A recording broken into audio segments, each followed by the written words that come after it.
We be live! Shalom, shalom! Hello, everyone. Happy New Year. Happy New Year, everyone. And by the way, Susie, I've noticed that some people get annoyed when I say shalom. And that's why I'm going to say it even more. Why? They're like, Armin is like more of a Zionist shill than we thought. He's like showing his Zionist, like, oh, wow, this is actually annoying some Islamists. That's a bonus. I like it. I like it. I like it. Yeah, let's go. Let's go. Guys, can you please let us know in the live chat that you have liked the stream? And if you have not liked the stream, spend some time giving us an explanation for what's wrong with you, you know? Like, why are you watching the what's show wrong without with liking us? the stream? What's one, like, in detail? No, there's nothing wrong with us. There's No, obviously something wrong with you. I'm engagement farming. Oh, yeah, no, never mind. You're right. You're yeah, okay. See, Henry Gretel has liked, and MGP saying Happy New Year all. Yes, yes. I want a 5-paragraph essay. 5-paragraph what essay. Is wrong with us. Oh yeah, oh, Sarah's here. Like. Yeah, fantastic. Thank you guys, and Happy New Year, everyone.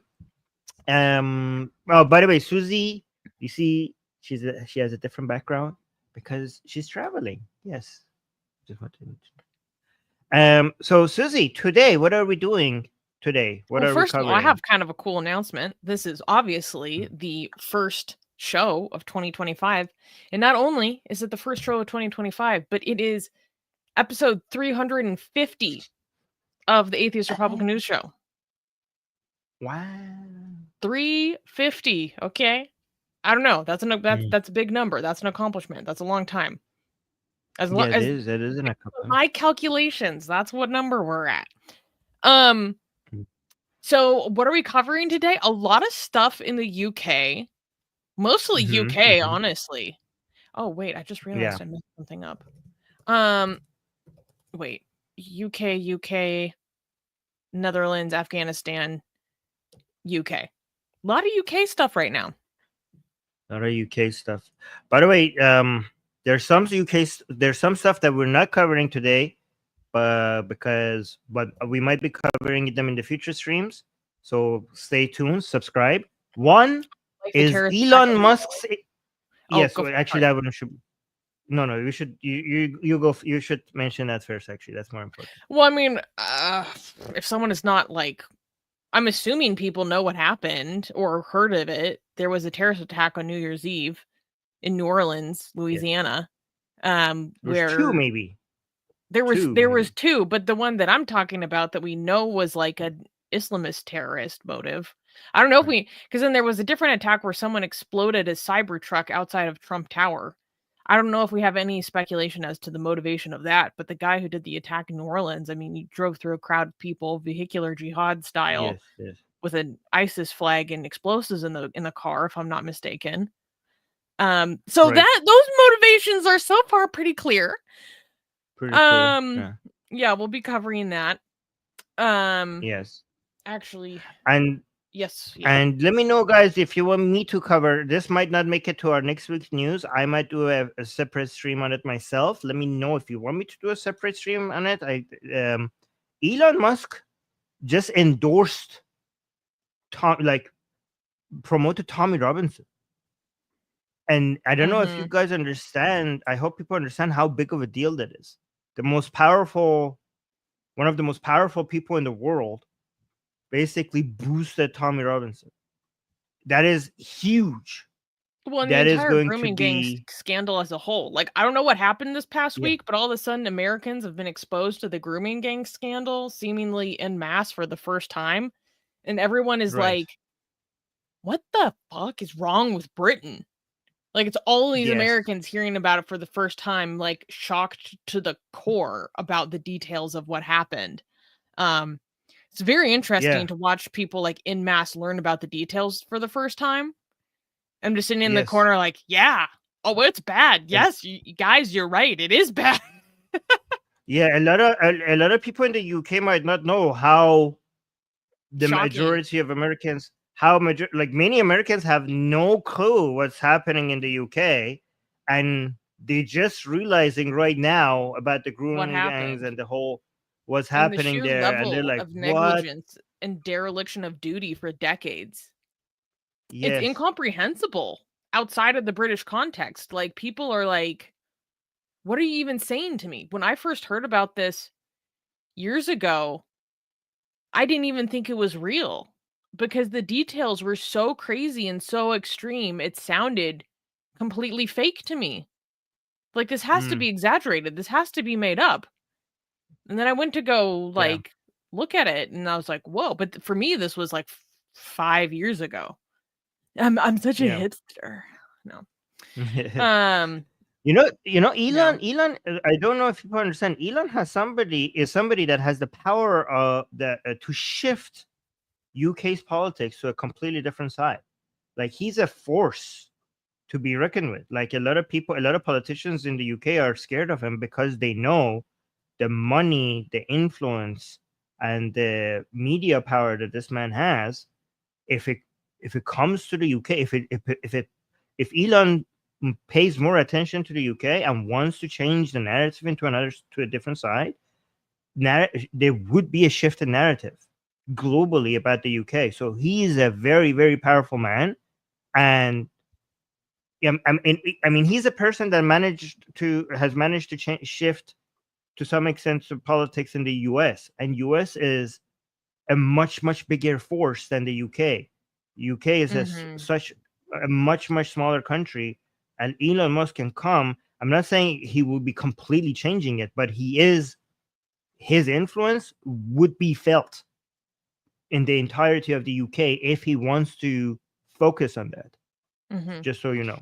Yeah, this is kind of interesting. Heavy Gretel is saying the only time I heard about the grooming gangs was by way of American lefties downplaying it. You want to know how I first heard out about who Tommy Robinson was? Oh, this is interesting. I don't even think I've told you this, Armin.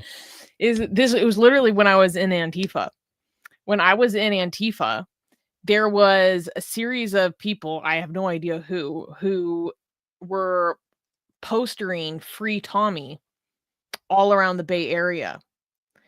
And as Antifa, we were like, we need to go freaking find, like, there was a whole miniature mission of random people trying to like dox the people that were putting these posters around the Bay Area. They would like put them on the highways and stuff, because this is when Tommy's free speech was being violated with gag orders and stuff. This must have been 6 to 8 years ago. I can't remember the exact details of why he was having court orders and stuff and why they were trying to get him to shut up. But I mean, he wasn't allowed to speak on all sorts of things. And so there was this whole motion of this Free Tommy movement back then. And that's how I first heard out about it. So me being in Antifa at the time, I was like, oh yeah, this guy is a total bigot. All this stuff is made up. Because I mean, that's when I was like the most indoctrinated anyways. So it's not surprising. That's interesting. I was in one of his rallies. Oh, maybe Susie just froze because she's traveling. Oh, she's back now. So I don't know what you heard last. No, you were laughing. That's about how your laughter was the last thing we heard. Did you say anything after? Okay. I don't know. No. Yes. Okay. But basically, I wanted to say thank you to Jean for becoming a new member, if you haven't already. Yay! Thank you, Jean. I appreciate that. And also, we got a super chat from Wikar. Hey, Wikar. Hello, my friend. Happy New Year. Wikar is saying Happy New Year. Okay, so let's get into the news. Let me bring it. Can I clap for the first news? Yes. Well, I mean, we don't like this, but we don't like it. Fuck but it. Let's ball. Yeah, there's okay. First news. Britain is now apparently the Western capital for Sharia courts. Britain has quietly become the Western capital for Sharia courts, with around 85 Islamic councils now operating within the country, offering religious rulings on marriage, divorce, and inheritance that often leave women at a severe disadvantage. While Muslim men can instantly divorce wives through the controversial practice of triple talaq, women must plead their case before these all-male panels, sometimes facing religious coercion. Quote, "It should be remembered that Sharia courts only exist because Muslim women need them to obtain a religious divorce," warns the National Secular Society chief executive Stephen Evans. Reports have emerged of men using religious texts to pressure wives into submission, with some women even advised to enter so-called pleasure marriages. Meanwhile, modern apps now allow Muslim men to specify up to 4 wives in their Islamic wills, further entrenching gender disparities. Despite growing concerns, the British government insists, quote, "Sharia law does not form any part of the law in England and Wales. But for thousands of women trapped in these unofficial courts, the reality tells a different story." So this is a huge problem that's been going down. And this is something that began in the early 80s in Britain. That's my understanding, because we are friends with several activists who have lived in the UK for decades, and that's what they tell me, that some of them were even Muslims around the time of when these were first being established, and they were practicing Muslims, and they saw the first Sharia courts being established in the early 80s. And some people I know, they would talk about how they didn't like it at that time, especially because in their experience at that time, the average Muslim was not actually that conservative. But gradually, the establishments of these courts and increasing numbers of courts over time have influenced the public to become more and more conservative. Because they what's the word I'm looking for? They validate the more conservative approaches to the faith. They promote more conservative approaches to the faith. They pressure people to stay within the bounds of being more conservative. And it's had a very negative, toxic effect. Activist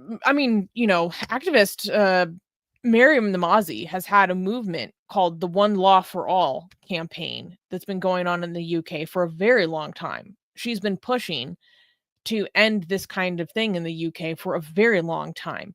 And it's not just even Muslim Sharia courts. I mean, there are Sikh religious courts, there are Jewish religious courts. So I'm going to be completely honest. People are like, "Oh, ban them, shut them down." I personally have no problem with that, because I have no problem with banning. And I think to actually end it, you will need to criminalize, probably, religious arbitration. Because, the government will come out and say, "Oh, Sharia law does not form any part of the law in England and Wales." Sure. But this is not a matter of what is on the books. This is a matter of what is a group forming a separate society and ruling amongst themselves and exerting control amongst themselves. So this is not a question of if Sharia law is part of British law. This is a question if you allow these courts to exert power and influence and control over citizens in addition to British law. But to be honest, I have no idea how you end this practice without doing the exact same for all religions in the UK. And I think if you did that, there'd be huge backlash to doing so. To be completely honest. There is no other religion that is trying to make a parallel legal structure. That's not true. There's Sikh religious courts. There are Jewish religious systems, religious jurisprudence systems. Okay, well, all of that needs to be shut down. I mean, this is historically... Well, okay, imagine trying to do that and how the Orthodox Jewish community would feel in the UK. I mean, it's not going to go down well. Let's be completely honest. Yeah, I mean, this is the most. First of all, even if they exist, I'm sure it's not to the degree that we are dealing with these Islamists, right? Some communities. However, they all should be shut down. I mean, historically, this has been the greatest threat from within a nation, trying to create a. So here's the thing: there's two types of um, religious courts. One, and I don't like either one of them, but one of them is worse than the other one, right?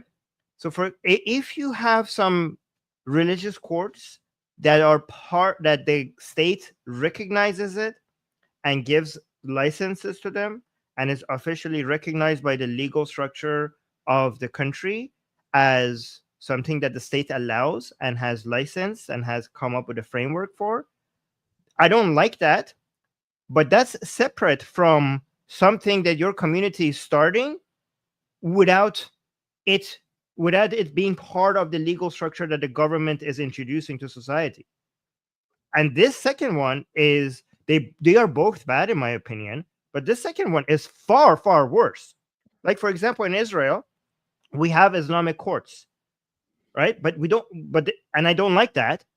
But that is not as bad as what we're seeing in the UK, because the Islamic courts in the UK in Israel is part of a legal structure officially recognized by the government and provided with a legal framework. So you have license, you have to you have to go through certain hoops to be approved and blah blah blah and all of that, right? But this is something that is not even part of the framework of the government. This is just made up by these communities.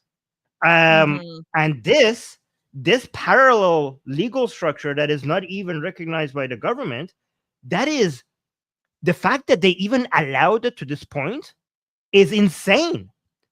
Because this is, so I'm not gonna call it the same vocabulary that I used to before, because you explained it to me and that was wrong vocabulary. I was convinced by you, but it is still, it's not a threat from outside, but it's actually even worse. It's a threat from within. It's a greater threat from within to undermine the legal. What is a nation other than a legal framework? Yeah, no, I'm with you. The legal framework of a nation defines a nation. So undermining the legal structure of your nation is an attack on the nation. This should have been illegal from even.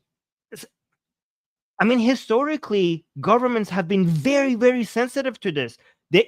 Governments have been introducing parallel legal structures to the legal structure that they recognize since ancient time was considered an attack on the nation.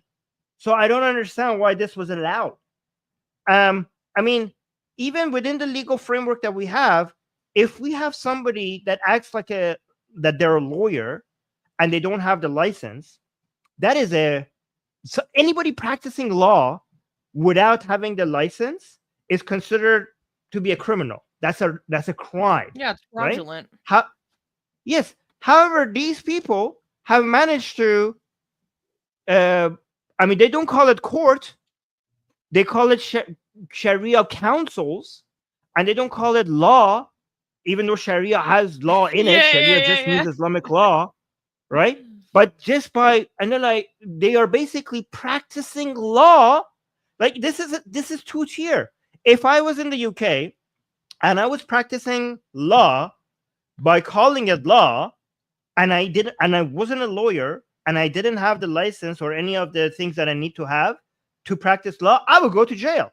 But I could practice Sharia, which is law, and for some reason I don't go to jail. That's two-tier. Yeah, and also, can you think Sharia law means law? No, Sharia law means Islamic law. Yeah, the law is unnecessary but only if you speak Arabic. For a lot of people who don't know what Sharia means, the law is clarifying. It's fine to add law there. Yeah. Yeah. I struggle to think about how you can end this practice in a way that is consistent with liberal principles, because I mean, it's easy for me because I'm an atheist. I could just be shut it all down. I don't care. I don't like any of it. But me being an intelligent person, I realized that if there was a movement to do such a thing, it would unite the interfaith community in many ways, and they would never let this happen. There would be an interfaith push to allow all people to keep these kinds of court systems. And I don't think people with our mentality would have enough political capital to push it through, to be quite honest. I'm not even a UK citizen, so my opinion doesn't matter. But in theory, I think that would be a major issue, a major barrier. So I think it's illiberal to allow this, right? Liberalism is... No, I agree, but I mean within a democratic power structure. Yes. So you might say it's liberal to ban these, but the argument is that maybe we don't have the power to do so as of right now. That's what you're saying. Yeah, that's a better way of putting it. The political capital, right? Mm-hmm. But just so to defend liberalism is founded upon the rule of law, and nothing threatens liberalism more than challenging the rule of law and creating a parallel legal system that is not even approved by the government is the greatest challenge to the rule of law. So somebody is saying, Armin, what if the court would only apply in marriage issues as long as it's following the nation's laws? Okay, so that is, I don't like that. I like one rule for all, but that is so much better than this. What you're suggesting is what we have in Israel, for example, which I don't like because it violates secularism and one rule for everyone. But that is better than what's happening in the UK, because at least that is within the framework that has been approved by the government, that is being monitored by the government, that is being licensed by the government, that has the stamp of approval of the nation state, the official nation state at hand that we're dealing with, rather than something that is completely ignoring all of that structure. Yeah, so Vic the Brave is saying presumably Sharia would always be subject to overrule by British law, or not, if not how. So it already is, but the idea is that these communities are ruling amongst themselves. So naturally you do have rights under British law, but they're choosing to organize themselves around a different law system. And so, what can you do when people are organically doing so willingly? See, the law is nothing but a piece of paper without the enforcement power. Okay, so the law is actually the enforcement power behind it, not the law itself. Because I could just write a law right now, but I don't have a police, I don't have an army. So what does it mean, right? So the fact that we have a parallel legal structure in the UK, it means that they also have an enforcement power behind it. The fact that we are just talking about political power, the fear of what happens if we enforce such a thing. That means that it's not just that the Islamic community in the UK, it's not just that they're introducing a law, it also means that they have power. They have enforcement power. The fact that this law is even enforceable is a demonstration of another bigger threat, the political capital and the enforcement power that it is behind it. What I struggle with is something I've thought about a lot is what happens in ultra-Orthodox or Orthodox Jewish communities with the issue. I'm not 100% sure how to pronounce it, like agunat, which means chained woman, which is a woman who is seeking a divorce or left her husband, but only he can grant her a divorce. And when he does not grant her divorce, doesn't matter how long it is, it could be decades. Until then, she is considered chained to him. She is a chained woman. And we've covered some of the stories like that in the past, and those scenarios are always very confusing to me, especially, I mean, obviously as an atheist, I'm like, well, what does this mean, a chained woman? Like, none of that is real according to the nation that you live in. Well, say in America, right? This happens to women in America. And I get confused because I'm like, well, just leave the religion. Like, who cares? This is like a made up rule. But it's easy for me to think that way because, one, I'm an atheist and it all seems very arbitrary for me. I'm not a believer. And if you really are a real believer and you want to stay that way, then I guess you are chained. I don't know what you do. If you choose to believe in the authority of that is not the authority of the law and the land, I guess as Dia saying, it only works if you go along with it. So me being me, I'm like, well, how about you just don't go along with it? However, the problem is one, in very high control communities, which does apply in these cases, it's very difficult to leave a high control religious community. It's extremely difficult. I wouldn't wish that experience on anyone, and many people in our community have gone through this experience. That being said, it's even worse if you're in a Muslim high control community. Let's be completely honest. So as much as I struggle with the idea of being a chained woman in a high control Jewish setting, it's even worse if you're in a high control Muslim setting because the violence. Let's be honest. How many of our friends living in the UK have survived honor killing attempts, been severely assaulted by their family? We've had friends that have had to go into hiding, seek police protection in the UK from their family because of their apostasy or because of maybe they're gay or whatever. So this whole issue of the Sharia courts makes it even more difficult.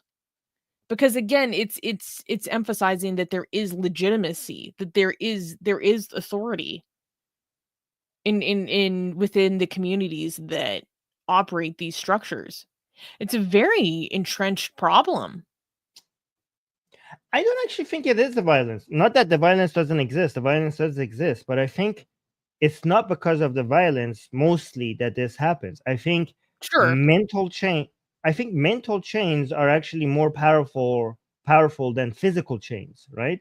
And humans are social animals, and our identity within a society and our position within a society and how society looks at us, especially the society that we were brought up in, that we associate with, that we connect our identity with,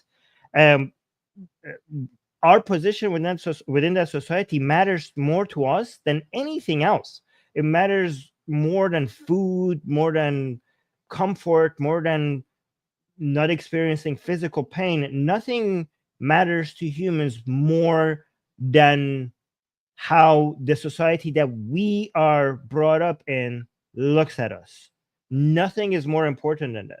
And if you are brought up in an Islamic society, then you're mentally being hardwired to care about maintaining that identity and maintaining that position within that society, and you don't want to disappoint.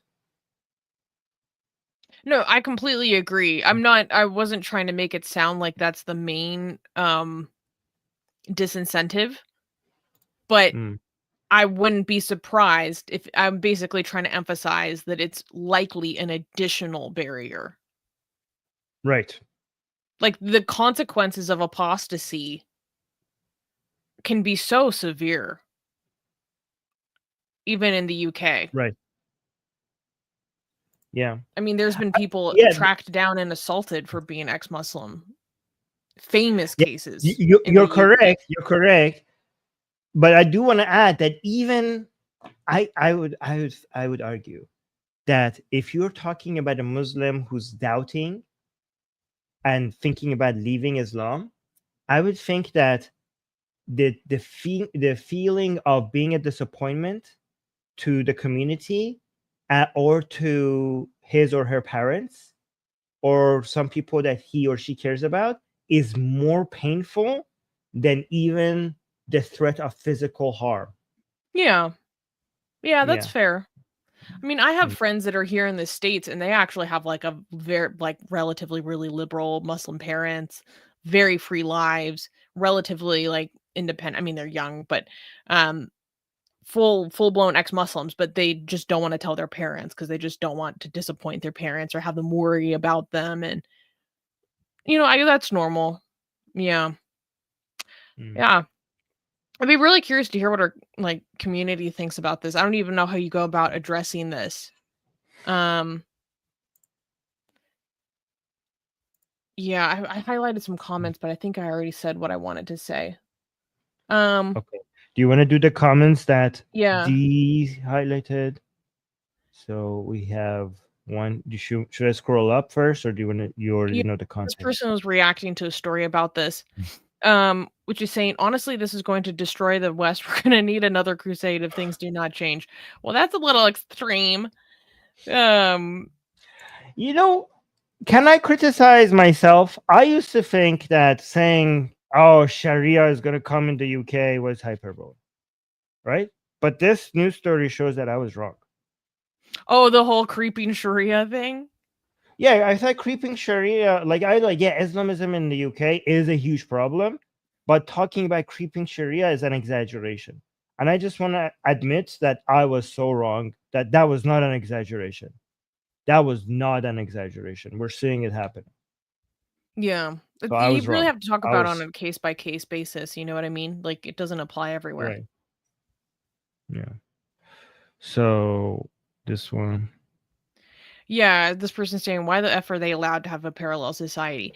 And this is, I guess it's a matter of religious freedom. No, it's not. It's not like, it's not. I mean, in terms of like, how has it been allowed? But this is not religious freedom. This is religious privilege. If I say like, oh, I want to practice law without being a lawyer, without having to get the proper credentials to practice law, I will go to jail. But if I say like, oh, I'm a Muslim and I want to practice Sharia, like, okay, sure, religious freedom. That is not religious freedom. That's religious privilege. No, I think a closer parallel would be like you establish a new ideology and a set of rules around those ideologies and decide to practice like jurisprudence within your own new system. No. Practicing a religion is only religious, should be allowed under religious freedoms if it doesn't interfere with my rights, my freedoms, and the legal structure of the nation. That this is not part of religious freedom. I don't think this is part of. This is absolutely not. This should be a crime above all crimes. This is a crime that is going to the roots of your legal structure. This is the most important crime. This should be considered criminal more than even murder, I think, because all the other crimes that you have is defined as a crime based on the legal structure that this is challenging. Challenging the legal structure that you have in a country should be a crime above any other crime. Even if they manage to be like, oh, religious freedom, give us our own legal structure. Even if they manage to do that, which they shouldn't, it should be something that the government creates for them and approves. Like I don't like that, but even if they manage to get that, it should be like something in Israel, for example, where you have Islamic courts. Again, I hate that, okay? But at least that is better than what we have here, that you just go practice law on your own. Like, no, what the hell? That's a crime. That's a crime for everybody except these guys. This is not religious freedom. I mean, yeah, I don't know. I mean, if you choose to follow the authority of the Catholic Church and you want to get a divorce and the Catholic Church rules that you cannot get an annulment, then you are still married under the Catholic Church. And if you choose to follow that, how can we stop them from following that?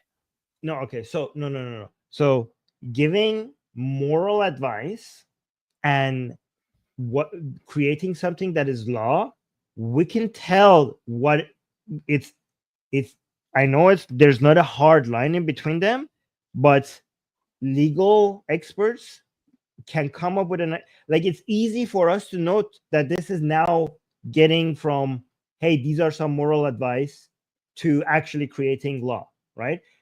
There's enforcement, there's pressure, there's a structure, there are things that look like lawyers, there are people that look like lawyers, there are people that look like they're judges, there are institutions that look like courts, right?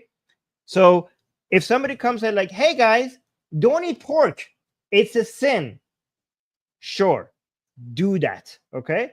But then if you go from, well, we are going to have these places where if somebody eats porks, will be brought to this place, and somebody will defend him, and somebody will make arguments against them, and there's another man that is going to be deciding whether or not this guy did commit the sin of eating pork or not. And if that guy did decide that, there is going to be some punishments associated for this person. They're like, okay, this is a court, that's a judge, this is a lawyer, that's a lawyer. This is not just moral advice anymore. This is law. You might not call it law, but it looks like it sounds like law. It smells like law. It looks like law. It is law. You're all practicing law, right? So, yeah, your religious freedom allows you to say, guys, don't eat pork. It's a sin.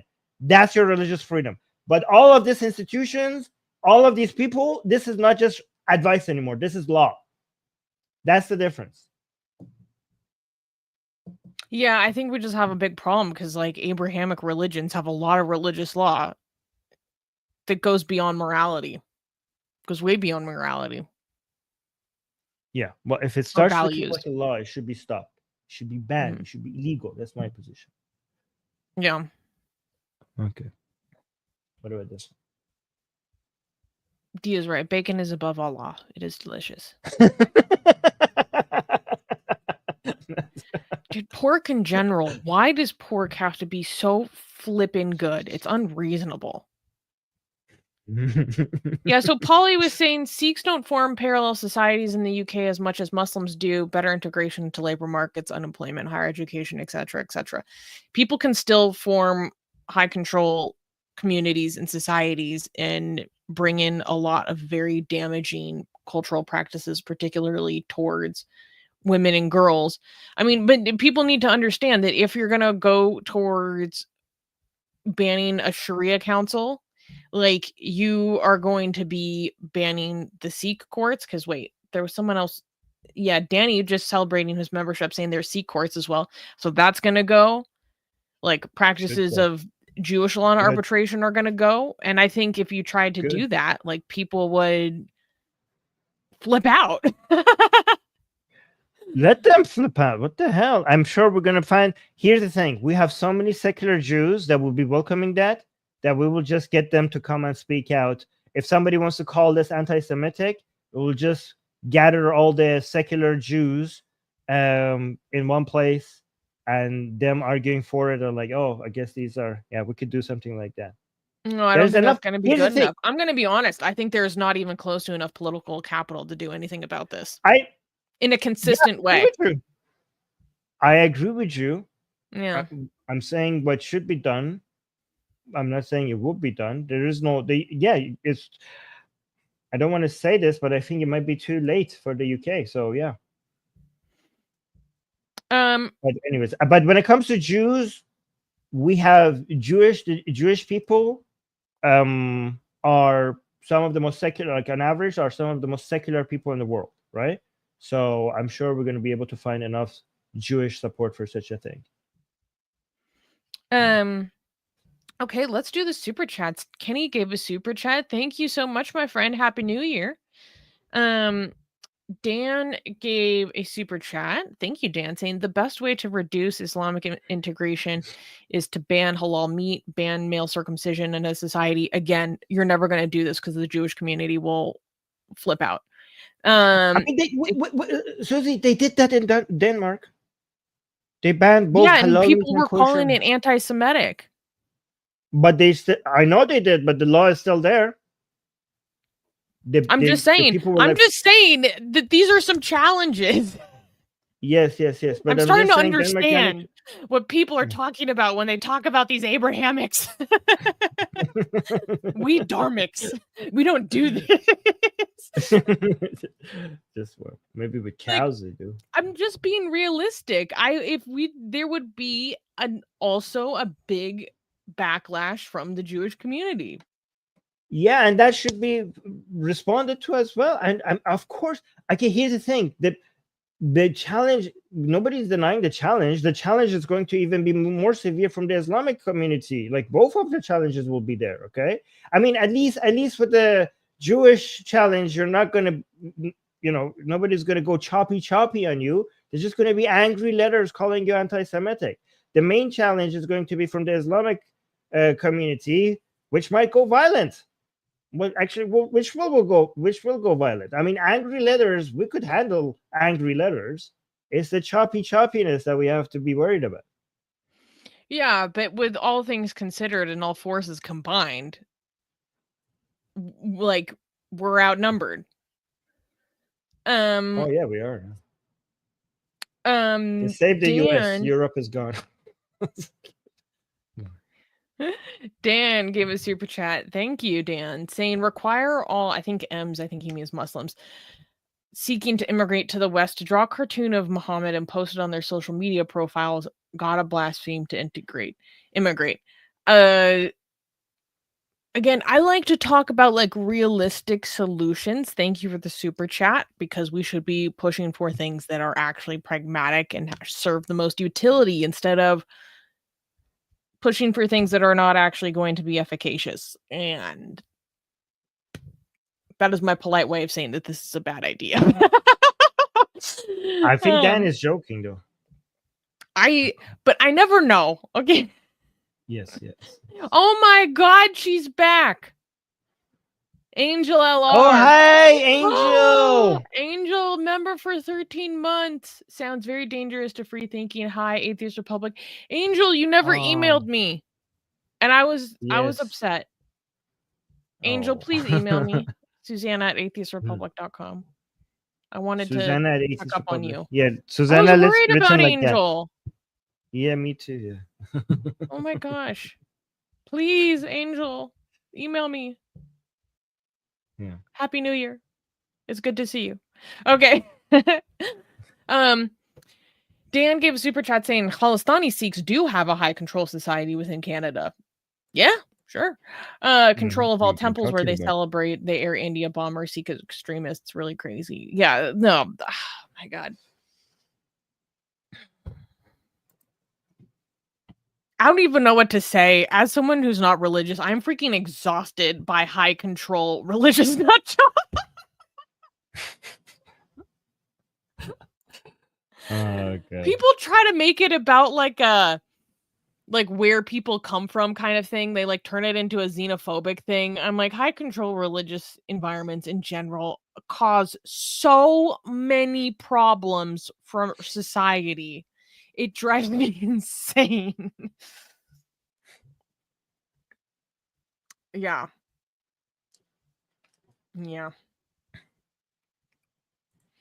Okay. So this next news is hysterical. I find this really funny. Are you ready? Okay.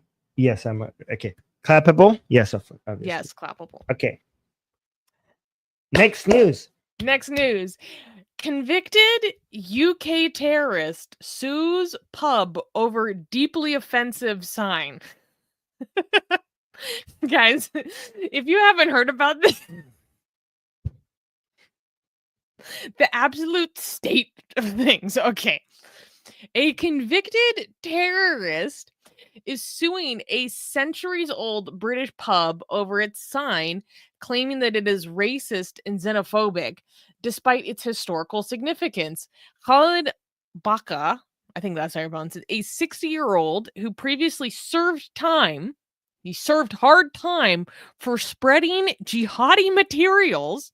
I think he spent like 4 years in prison, or he was like sentenced to 4 years, is demanding £1,850 pounds in damages from the Saracen's Head Inn in Chesham, insisting that the sign, which depicts a bearded man with a turban, quote, instilled worry and fear in him. Emotional distress. Well, walking through the area, I was shocked and deeply offended by what I saw, Baca stated in his legal claim, adding that he has now stopped all the terrorism stuff. I wish I was making this up.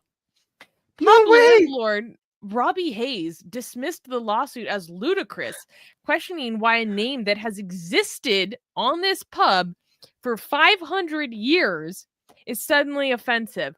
Quote, I don't think one man can change the historic name of a pub because he doesn't like it, Hayes says. Baca has hinted at targeting other pubs, because apparently there's a bunch of other pubs around the UK with the name Saracen's Head. Despite, he's going to target other pubs if he wins, despite no records of his previous complaints, sparking outrage over what many see as an absurd attempt to rewrite British heritage through legal threats. So this is absolutely just like beyond parody.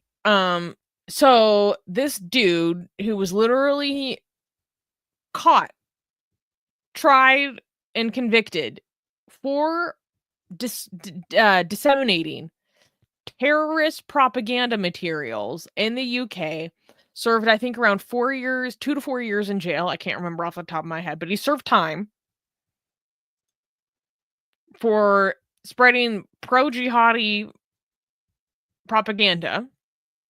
Okay, that's a crime.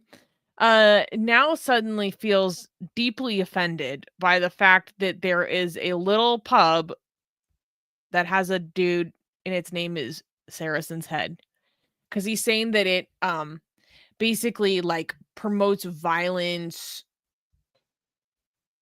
because it's racist. It promotes beheading, I guess. He said that it brought up painful memories of the crusade. It's like, I don't even know where to begin. I honestly don't even know where to begin. It stilled worrying and fear in me since it was clearly xenophobic, racist, and inciting violence to certain people. Wow. He was jailed for 4 years and 8 months after admitting to 5 counts of dissemination of terrorist publications. There's also rumors that he plans to, if he wins this case, that he is going to sue other pubs with this name, because apparently there's several, and that he's going to take the damages that he is awarded and donate them to charities for orphans in Syria and Gaza. Allegedly, that's a rumor. Like, I don't even know where to begin with this one, Armin. It's so insane. It's so insane. So the guy who is promoting ideas of killing people and beheading people and waging jihad on the infidels is saying delegitimizing the British state. Yes, but this emotional damage. It's like, I might want to cut your head off for being an infidel. But I'm sensitive. But I'm also a sensitive little snowflake. Yeah. And this is a crime that you're committing on me. Wow. Oh my God. Like, jihadists have feelings too, guys. Jihadists have feelings. Yeah. A racist depiction of an Arab or a Turk. Like, genuine question. You can see the little head in the back. I mean, maybe it's historically inaccurate how the dude would have dressed. I don't know. We have plenty of people who are Arab and Turkic, like, in our community. Are you guys offended by this? Does this look racist? Like, genuine question. In this image, to me, like, he looks quite dignified. Yeah. Like, it's not like, I don't know, like Charlie Hebdo, like the caricatures are obviously very exaggerated, like extreme. Like, I could see why someone would call that racist, But it doesn't look like a It's not racist. It looks handsome. No, the dude looks good. And by the way, he's saying that it's like, oh, this is going to be about beheading or whatever. As far as I can tell, this man's head is connected to his shoulders. Yeah, he's connected. It's not like it's a beheaded skull, like holding it. I'm like, he seems to be fully embodied, well-dressed man. I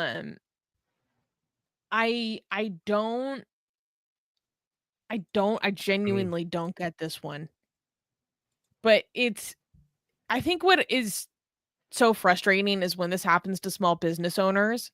Like, you're already dealing with enough absolute bullshit, but now you have to deal with the pain in the ass of finding a lawyer, finding the right lawyer, finding someone to represent you, paying for their hours, paying for them to address this in court, going through appeals. Like, they're just...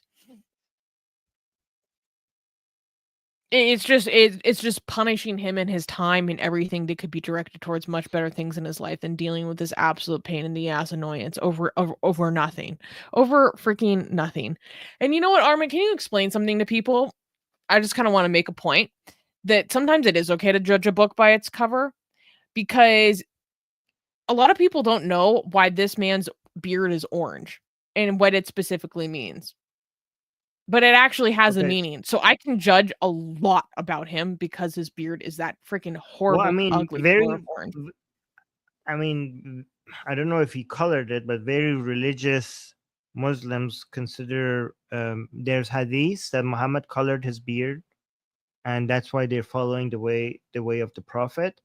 And I think that he's coloring it. Yeah. So visibly. You have to be very. Yeah. So yeah, if he's coloring it, that means that. Because, I mean, yeah, it's obvious that he's coloring it, but we do have, for some reason, there are,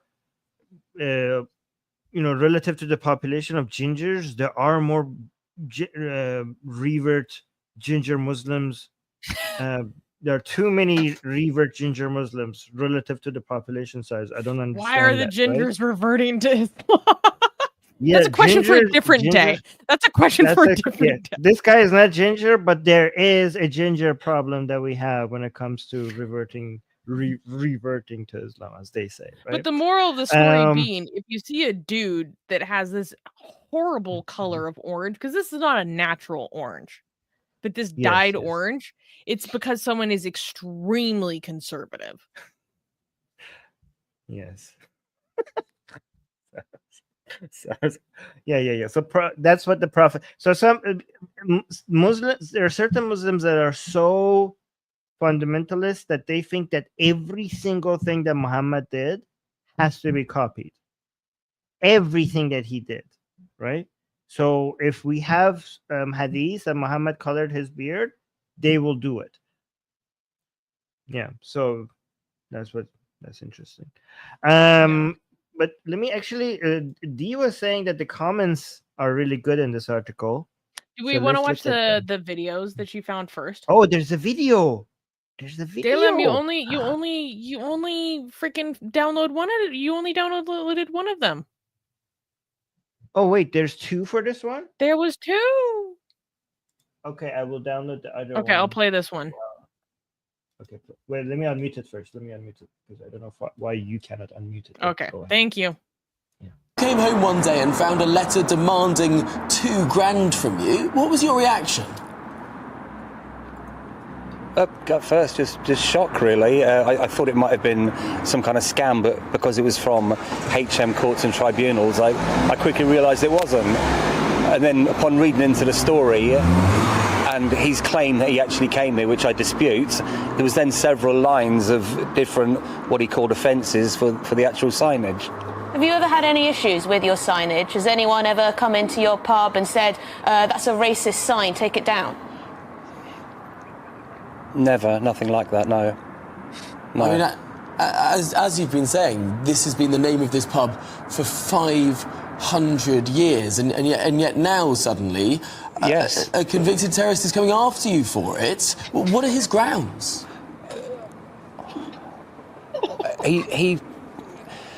reading into the writ, he said he was scared for his life actually walking past the sign that incited violence. If I was this dude and this became my life, like, I don't even know how you cope. I don't even know how you cope. Oh my God. The guy is speechless. The anchor, the man is speechless. A convicted terrorist. Like, I was afraid for my life because the name of the store. I'm going to sue you. How is this real? Wow. How is this real? Low T terrorists, soyed out terrorists. Is this what the world has come to? Even our terrorists are betas. Towards a certain race. God. I mean, that's quite incredible, isn't it, Robbie? I do wonder if perhaps having a convicted terrorist after your pub and writing to you like this, demanding money, saying that the sign of your pub is racist, might in fact be slightly scary for you. Well, to be honest, it was someone else flagged it to me when I looked into it legally, whether he actually had a case, and I was quite rightly informed he probably doesn't. I was asked to take a moment to Google him, and it was at that point I realised, yeah, like you rightly said, he is a convicted terrorist. No, I mean, it's just an incredible and stunning... yeah. No, sorry. I think there's a bit of a delay on the line there, Robbie. But clearly, this is deeply concerning for many people. Not just for you, your financial stability, but also your safety. But the culture and the heritage of the country. Of course. Yeah, it is part of our heritage. There's several Saracens' heads up and down the country, and where's he going to stop with this? Upon probing him further about the actual offensive nature of the sign, he whittled it down to the fact that the word head was the part that offended him. So, is he going to? What are we going to do with pubs called the King's Head, the Queen's Head? I mean, where will this ever stop? It's quite incredible, really. I don't know. It's quite incredible. None of them know how to explain what's happening. Terrorist versus Chad barkeeper. Wow. Okay, let's check out this one. Well, yeah. Let me sorry, can you unmute it again? I don't know why it keeps doing this. No, I do it. I unmute it because I mute it because when you bring it up, it starts playing. Just a little bit of it. Yeah, so okay, we're a work in progress. Okay. And then it went on to list demands. He wanted, I think, £400 for it being racist, 400 for being xenophobic, 500, I can't remember something I can't even pronounce, and a couple of hundred for himself. Yeah, this man with a ridiculous beard needs to be put back in jail. He was jailed for 4 years. How can he was jailed for 4 years, Khalid Bakr, for terrorists? He was convicted Islamic giving terrorist. out leaflets, yeah. And he wants to sue you for having a pub called the Saracens' I think he's Head. misunderstanding because we have the King's Head, the Bull's Head. I think he thinks it means a decapitated head, which it doesn't. I think he's stupid, ignorant, and I also think that the people... You know what this is called? This is called projecting. When you're like, oh, we're talking about a head. Does it mean beheading? Like where I come from, when you talk about heads, you are talking about beheadings, yeah. Like, we call that a self-report. We call that a self-expose. Because here, when we talk about a head, we're actually talking about it being connected to the shoulders, usually. And that's like understood, and that's okay. Yeah. Dude, fucking embarrassing, man. Oh my God. People who are actually encouraging him and sending these letters are not fit for purpose. Have I made myself He shouldn't be going to court. Do the court have to accept any writ if it's written in? Is that the reason? Because surely it'll get thrown out anyway. From what I believe, this is the new modern equivalent of a small claims court. So he's actually just gone online on the internet, pressed some buttons, paid a fee, and fired this letter off to me. Okay. I question he's ever actually been in this town.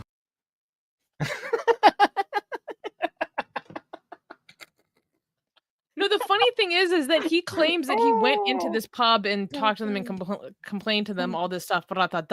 Excuse me if I I'm a little bit skeptical about a man who's clearly this fundamentalist walking into a pub. Excuse me if I'm a little skeptical. Maybe he went for research purpose. It's okay to go to a pub as a Muslim for research purposes. Yes. I'm very studious. I'm just researching. Oh God. Oh, that's good. And then it went on to list. Oh, whoops! It's starting over. Absolutely. Okay, let's go here. It's insane. Yeah. Okay. D found some good comments. Yeah. These are funny. Exactly. Why is this racist? It's not like the Saracen's head is on a pike. Okay. Yeah, you can literally see the in the painting. You can see his neck and his collar. I'm like, yeah. Such a freaking joke. If it was on if it was freaking on a steak, I might understand. It's a little graphic. There are pubs all over. It still wouldn't be racist because that's just one guy. But yeah, go on. There's pubs all over England with names like King's Head, Queen's Head, Black's Head, replaced with pictures of black horses, Bull's Head, etc. They're just pictures of people's heads. He thinks that it's inciting violence because being Muslim, he thinks it's about beheading.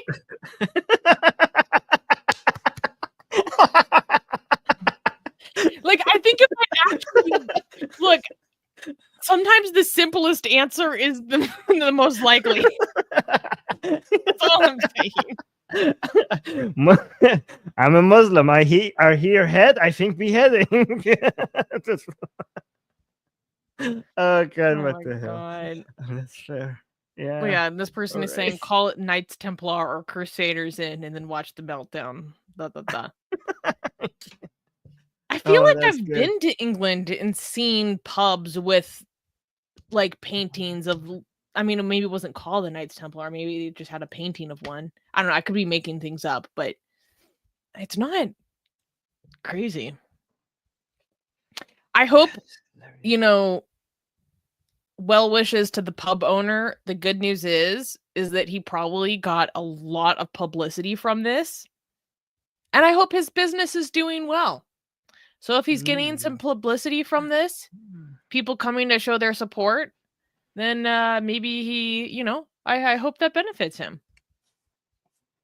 Yeah. What? I'm so tempted to say something regarding the health cost of alcohol, but I'm just gonna stop. Oh my gosh. Yeah. New research is dropped, guys. Like any amount of alcohol could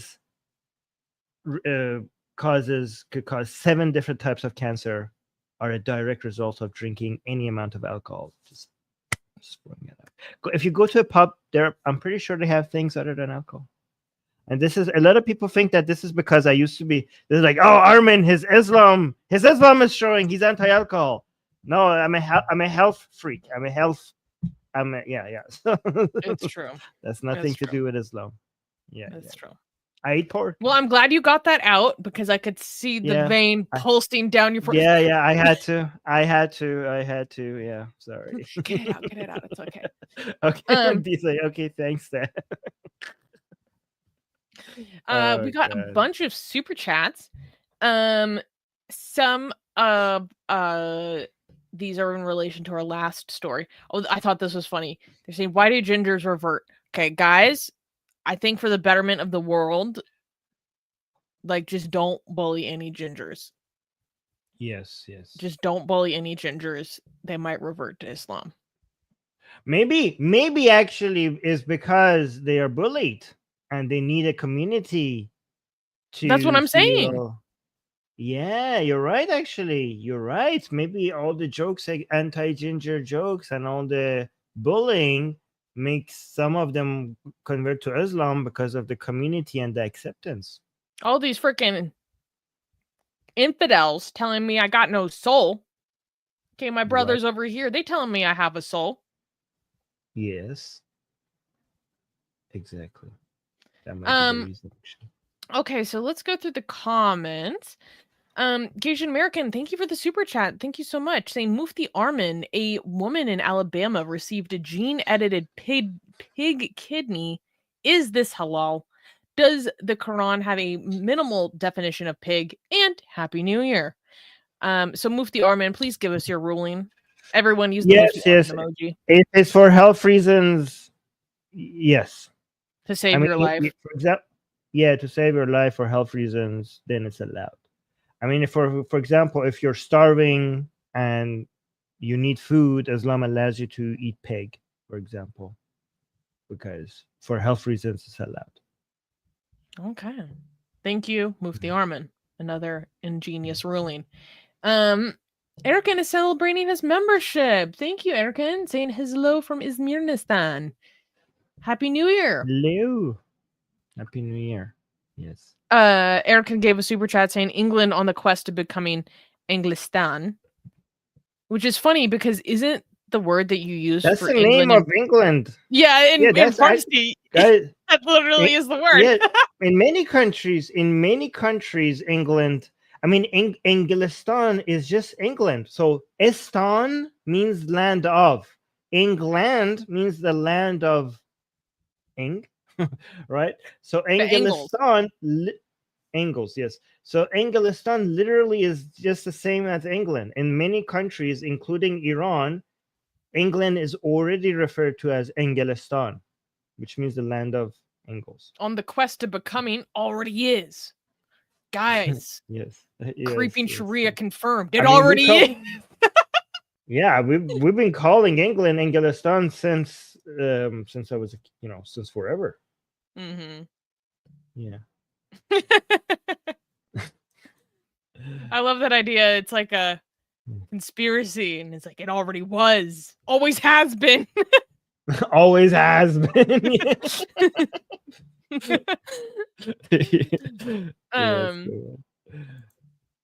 Dan Dave gave a super chat saying Mo colored his hair to impress all the girls, MILFs in his life, especially Zainab.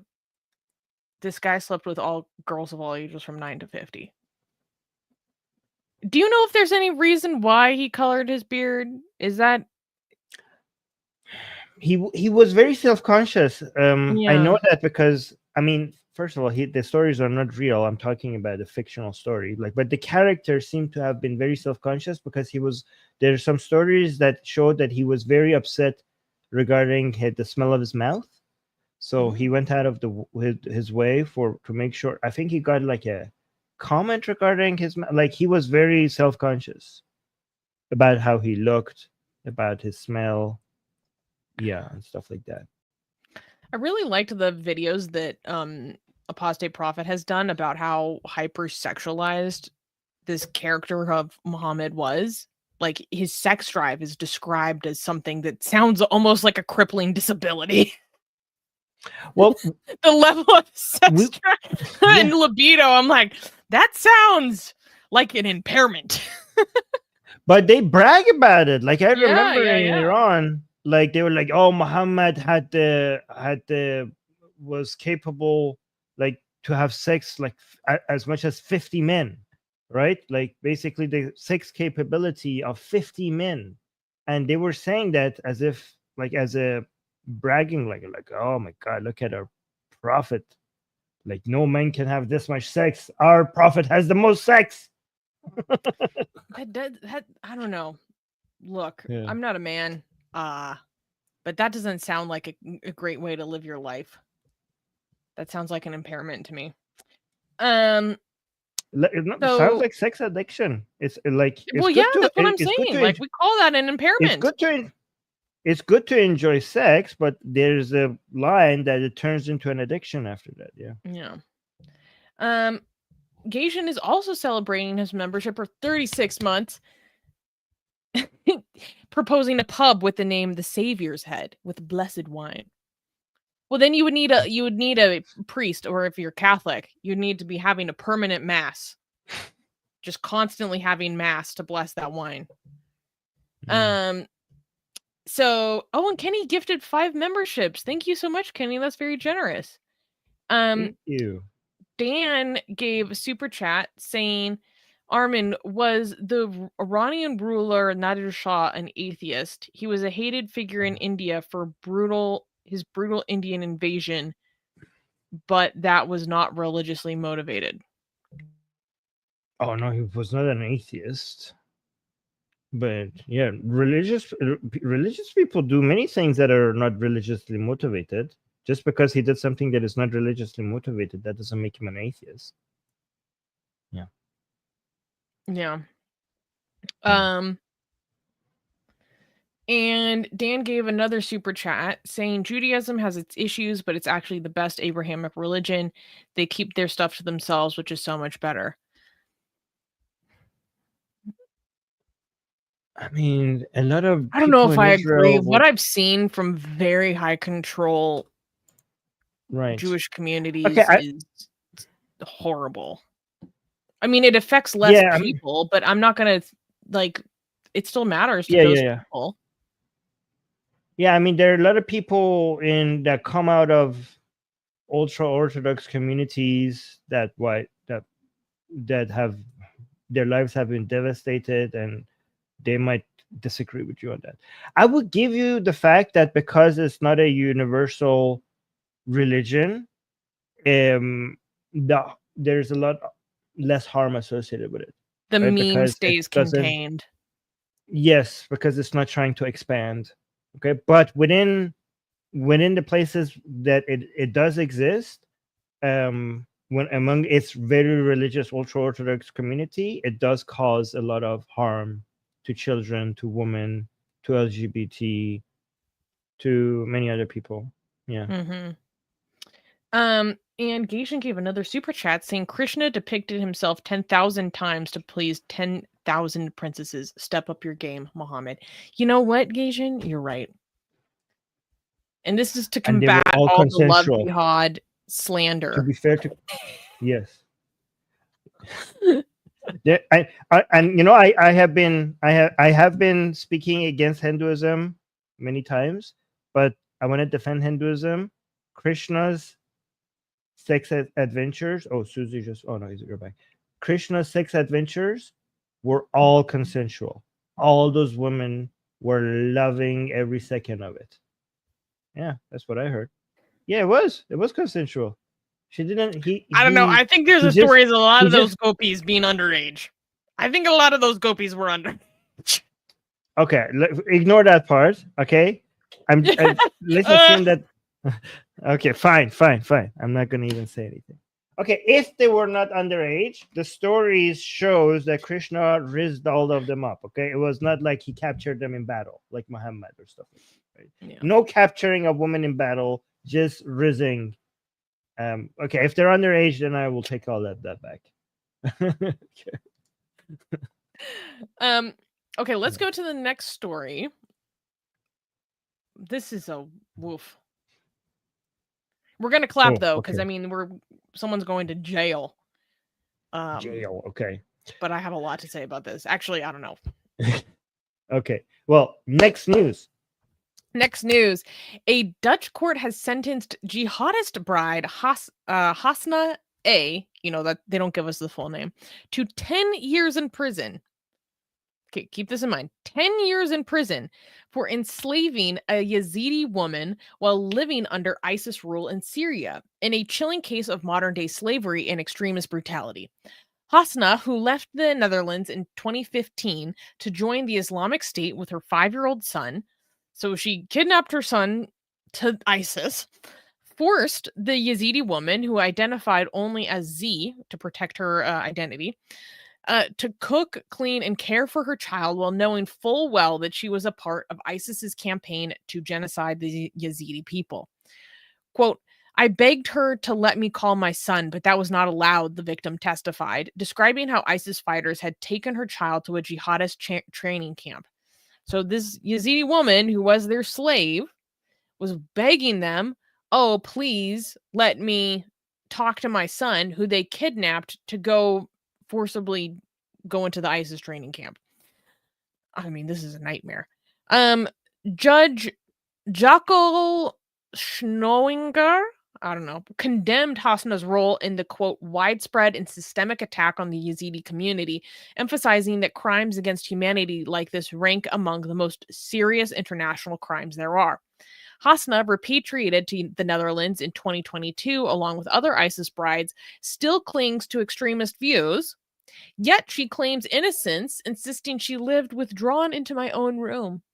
The court didn't buy it, sending a clear message that ISIS's crimes will not go unpunished. This is still pretty insane to me because, like, no offense. I mean, I don't know. I'm saying no offense. I think 10 years is like nothing. You're telling me you get 10 years for, like, what's the word I'm looking for? Defecting. For defecting to ISIS? Like, marrying a terrorist, kidnapping your son to Syria, participating in the enslavement of a woman from a community that's being genocided, and you get 10 years, and she's still an extremist. 10 years is nothing. 10 years is nothing. Like, there was a situation where there was another victim of her and her husband, but that victim's testimony had some issues, and there are many allegations that were way, way more severe, but they didn't stand up in court, so they were not included. But there are other allegations against her that are much more severe. Okay, whatever, tried in court. She gets 10 years. 10 years is nothing. And to be honest, the only thing I have to say about this when I was researching this situation, I was like, you know what? As much, and I'm going to be honest, when we were talking about the whole Shamima Begum situation that happened with the UK stripping her citizenship and now she's stateless, and she has nowhere to be repatriated to, and she lost her case. And there were lots of people who were like, yeah, we don't want any of these ISIS people back, period. I don't care. Strip their citizenship. I don't care. Out of international law, you can't make someone stateless. I don't care. Leave them there. And to be honest, if you're going to take someone back, repatriate them, try them in court, and they only get 10 years, I can't blame anyone for feeling that way. I honestly can't. You're telling me that this lady's going to go back into Dutch society within 10 years? Free? In 10 years? For doing this? No, I really cannot blame a single person for being like, no, strip their citizenship, fucking leave them in Syria. I don't care. I cannot criticize someone who feels that way. I really can't. And that's basically my only commentary on this.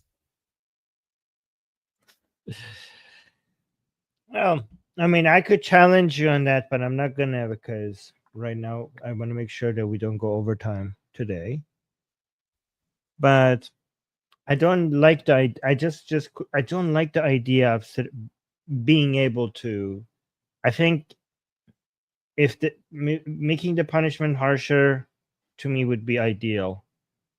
I don't like the idea of being able to take citizenship is such an important part of what defines a nation state, and I don't want to create a two-tier system that some citizenship can be taken away and some of it. You have to be more careful with who you give your citizenship to begin with. And the punishments need to be harsh for anything related to terrorism, so that we don't end up in a situation where a lot of people want to be able to take citizenships away. I think the solution should have been from the beginning, where these types of people don't even get citizenship. So just normalizing. She could be born in the Netherlands for all I know. I actually don't know what her background is. Yeah, but then her parents, her that entire community shouldn't have been allowed in there, so that she could have been born there. Anyways, I'm just saying that the solution should have been implemented much earlier on, so we're not in such a position that this is being argued. The idea of taking citizenships away is such a attack to the foundation of what makes a society, what makes a nation state possible, that I don't know what the consequences is going to look like. But sure. Yeah. Anyways. No, and I completely understand all that. I'm just saying, I genuinely cannot bring myself to like be finger wagging at people that are like, no, freaking take their shit. Let them die. But I don't care. Okay, but if you're saying I understand why people want their such, yeah. So your point is like I understand why people would want that, and I agree with you on that. Yeah, and I can't bring myself to be like, oh no, I know better. Like, you know what I mean? Like, this person is going to be back in their society in 10 years. Who knows what she's capable of? Who knows who she will influence? Who knows who she will radicalize once she's free? Because once she's served her sentence, she's free. I'm assuming you can't do double jeopardy in the Netherlands. You can't keep her longer past her sentence. Yeah. For participating in the Yazidi genocide. Are you out of your mind? Yeah. Would this apply if somebody participated in such a certain crimes that are above other crimes, for example, like genocide or slavery, right? And those crimes are so high that makes one deserving of removing their citizenship away. Would that apply to all citizens? So what, like, would this apply to somebody who's native from that land as well, and they don't have a citizenship anywhere else? Yeah, like, sure. Say, for example, what? Okay, why not? So like a white Dutch person that is personally me, I could like go for it. Okay. Like, okay. Yeah, I yeah. Again, we have to talk to a legal expert about this. I think bring back exile. I'm not being serious, guys. Yeah, Dia's saying, is it fair to make your radicalized another country's problem, though? No, to be fair, like, the Kurds get the short end of the stick. They have to deal with this hellish fucking radicalized terrorist attack waiting to happen refugee camp called Al-Hol, which is fucking hell on earth. The shit that goes down in Al-Hol is insane because we refuse to deal with what's happening there, and we just let the Kurds kind of like do whatever they can with it. We're basically waiting for another whole generation of kids being radicalized in that environment to grow up and do God knows what. Like, it's a massive failure in every single sense, all the way across the board. So I think it's completely unfair to them. And I'm not actually making an argument in favor of this. I'm just saying, if someone had this feeling of like, no, I don't care, I don't want them in my country, fuck the consequences, take away their citizenship, they don't deserve it, I cannot be like, well, that's so bad. I can't bring myself to like be, what's the word for it? Like finger wagging, for lack of a better term. I don't know.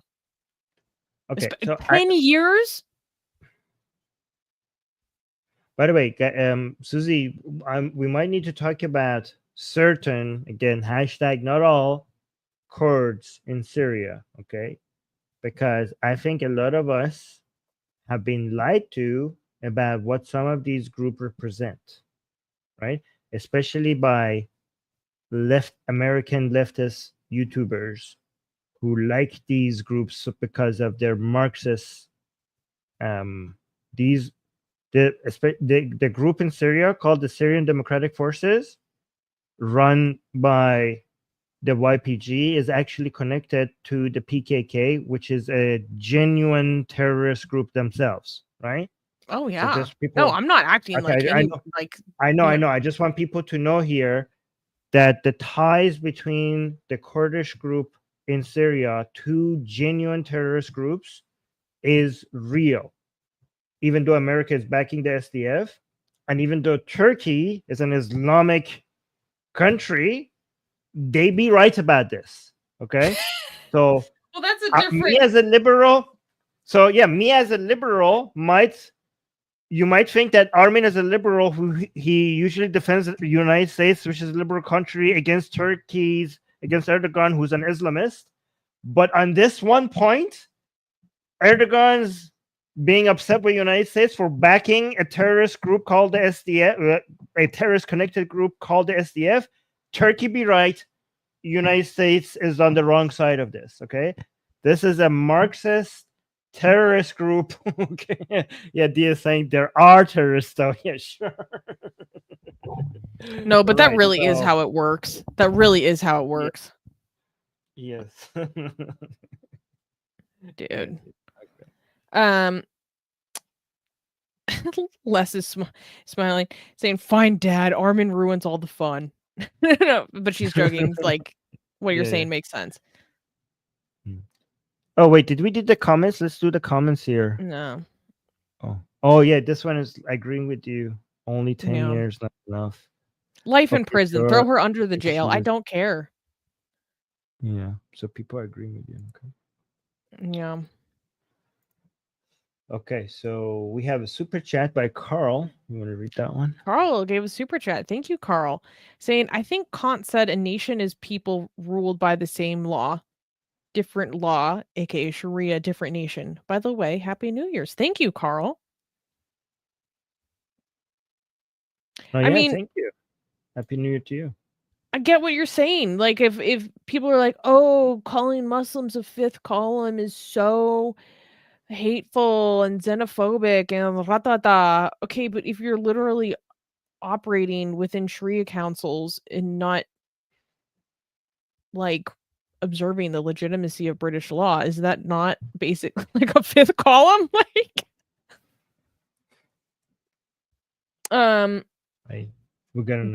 gave a super chat saying, when did this idea of being white begin? I don't think Europeans during ancient time had such ideas. Alexander the Great, Romans, Crusaders, medieval Europeans, none of them claimed being white. No, of course not. Colorism was a thing, I have an though. American perspective on this. I think this is like an American invention. Americans have such a weird, bizarre racial categorization system and conception. Frankly, I think our very weird idea of this got exported around the world. Because I know many Europeans that do not conceive of themselves in the way that white Americans conceive of themselves. It's only recently that that's been pushed on everyone. But colorism, okay, there was no white identity, but colorism was a thing historically. Sure. Okay. But he's saying white, like with the parentheses. Yeah, we had like, I don't know, Roman identity, and then the French identity, or the British identity, okay, Anglo identity, Italian identity. We didn't have a white identity. We had all these different identities. So the white identity as we see it today didn't exist historically, sure, but colorism was always a thing.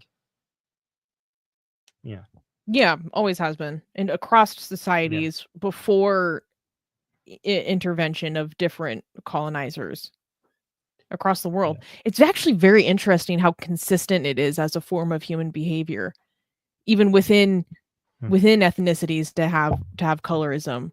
I'm very curious about it. Like, why is that so consistent across all peoples, across all time, without foreign interference? Because you know how dogs are very centered their understanding of the world on scent. Humans are very visual, right? Sure. So just in the same way that a dog's philosophy of understanding the world is very scent focused, a human's understanding of the world, their philosophy is very visual. So that's why. Yeah. No, but this idea that it seems to me, I mean, I'm no historian, that across peoples, across cultures, across continents, and across time, even within ethnic groups, lighter skin has been preferred. It's just a pattern that is repeated over and over again. It's interesting. Like, why? Well, because if you are outside, that means you're working. If you're inside, you are probably upper class that get the luxury of not going out and working in the field. So whatever color you are, the suntan will add a few level of darkness to it.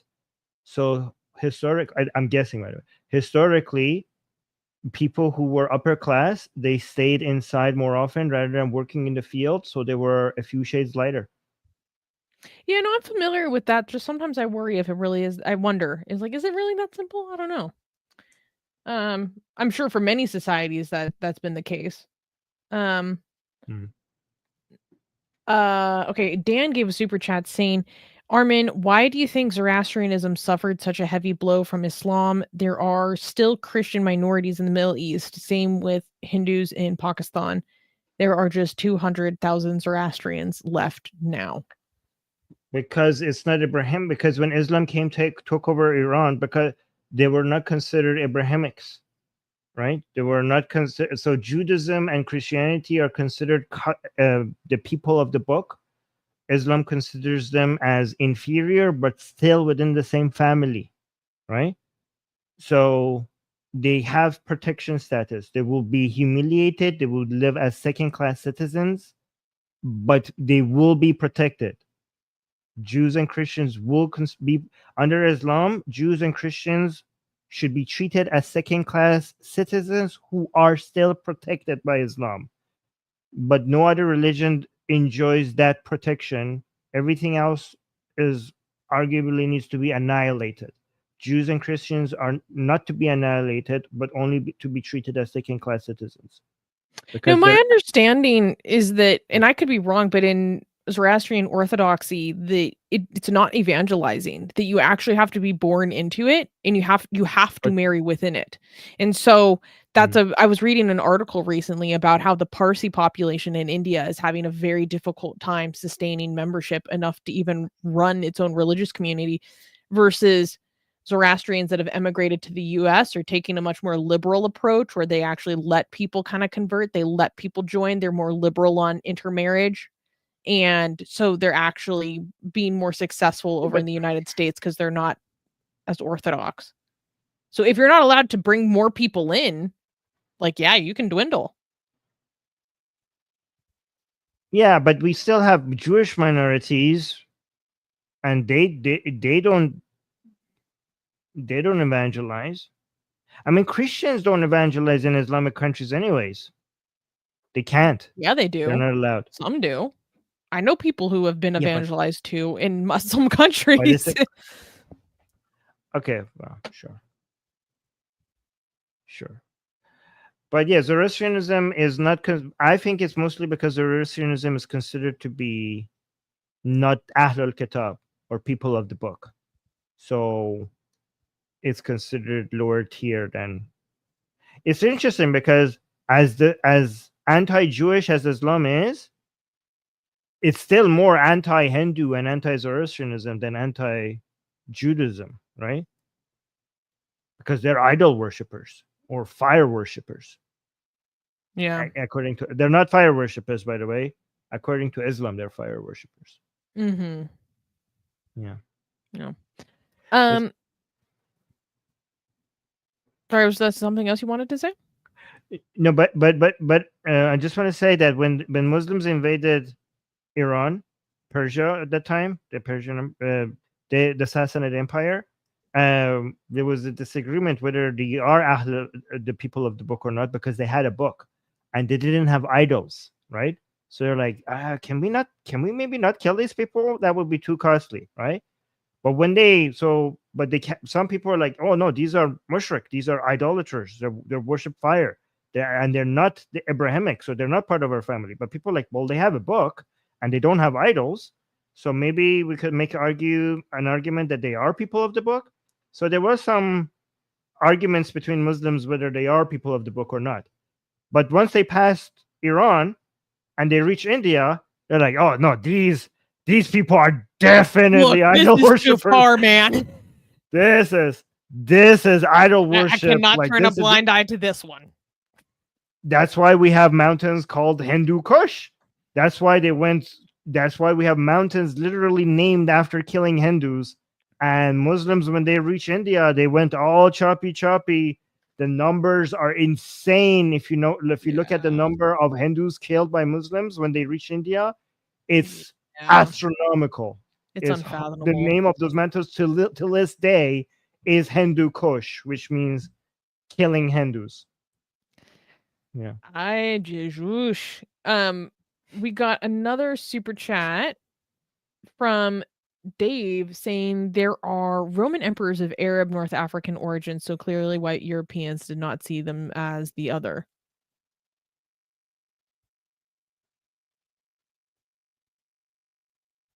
What? What is this? I don't know. I think it's, I don't know. So clearly white Europeans did not see them as other. What do you mean they did not see them? There were Roman emperors of Arab, North African origin, so clearly white Europeans did not see them. They definitely saw everybody else. That I don't know what your first part of the sentence means, but everybody saw everyone else as others back then. I don't know what you're talking about. Every group of people saw every other group of people as other back then. That was the norm for everyone. Yeah. Roman Noresi. God forbid people in ancient civilizations were racist. Oh my God, let me clutch my pearl. This comment from Cat Lady I thought was so funny, saying we do not evangelize, but we don't need to. We control everything anyways. We can just bring the rain or something. And I thought this was funny because I sent Armin a tweet I saw today, which made me laugh so hard. And the tweet is, imagine there's a guy who thinks the Jews control the world, but isn't anti-Semitic because he thinks they're doing a good job. Yeah. Yes, the Jews are controlling the world, and we approve. Yeah. Things look great. Thank you. I mean, that's what I've said. I literally met some Yazidis in Vancouver. I went to a gathering, and I was telling them, like, they were like, "Oh, the Jews control the world." I'm like, well, things are improving. Shouldn't we be thanking them? Like, everything is getting better. Is it so bad? Is it really so bad? Like, keep at it. Yeah. But they're just doing a good job, so I'm fine with it. Dan gave a super chat saying idol worship in Hindi and Urdu is called Bud Parasti, which is based on so many. Bud Parasti. Which is based on so many Buddha statues that Muslims encountered and they destroyed in India, which is based on. What does that? I don't even understand the sentence, to be honest. I don't think that's the origin of the word. Bud Parasti comes from Buddhism. I don't think so. But because the actual word that we use in Persian is not Bud, it's but with a T, not a D. So I don't know. Maybe you're right. Maybe you're not. But yeah. But what would it mean in Persian? But Parasti means worship. But means idol. So but Parasti means idol worship. Okay. That makes sense. Mm-hmm. Okay, so let's go on to the next story. Mm-hmm. Clappable? I mean, it's the Taliban. So no one. So yeah. No. Yeah. So. Yeah, okay, then right. All right, then next news. Okay, next news. The Taliban erases women's visibility, literally. So the Taliban's war on women has reached a new level of erasure, quite literally, by banning windows that overlook areas usually used by women, including courtyards and kitchens. In a decree issued by Taliban spokesman Zabihullah Mujahid, authorities justified the move by claiming that seeing women working in kitchens and courtyards or collecting water from wells can lead to obscene acts. Municipal officials have been ordered to monitor construction sites to enforce the directives, and existing windows might have to be blocked up to avoid nuisances caused by neighbors. This is just the latest in the Taliban's tightening grip on Afghan women, who have already been barred from education, employment, parks, and even singing. The UN has condemned these escalating restrictions as a gender apartheid, yet the Taliban insists that its rules guarantees women's rights, just not their right to be seen, heard, or exist in public life. So, In terms of Taliban rulings, this one actually makes sense to me from an Islamic perspective. There are some Taliban rulings where I'm like, look, I don't even think Islam is this intense. Relatively speaking, this is like a little bit more logical to me. Again, within the internal logic of Islam, obviously, I don't think this is like a smart or justified thing to do at all. But I guess this is kind of like you would almost say like to prevent a peeping Tom type of a situation. I guess you could say. I mean, what do you think, Armin? What do you mean? Like, is this according to Islam?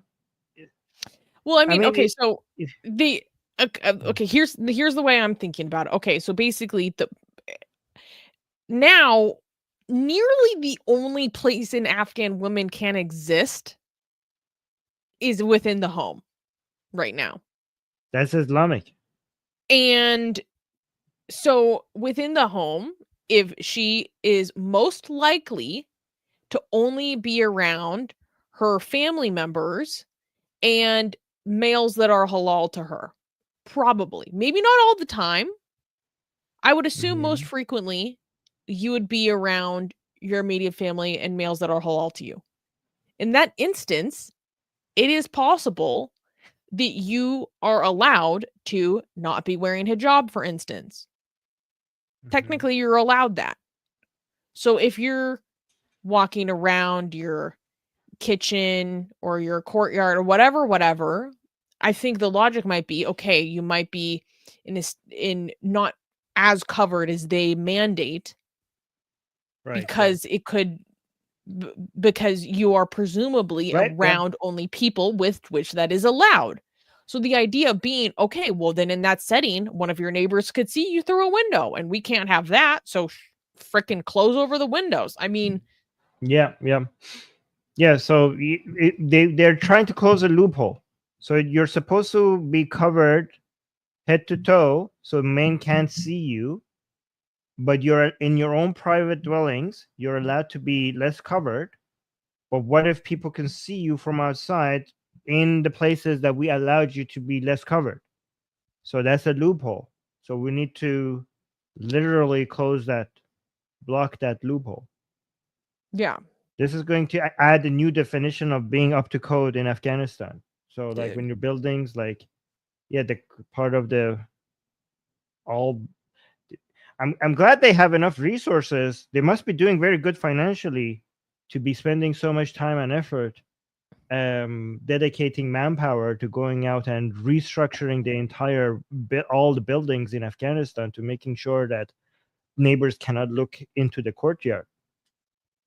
I mean, it sucks though. Think about like, okay, I am so confined and imprisoned in my own home already, and now we're going to start bricking up the remaining windows of sunlight that I have left.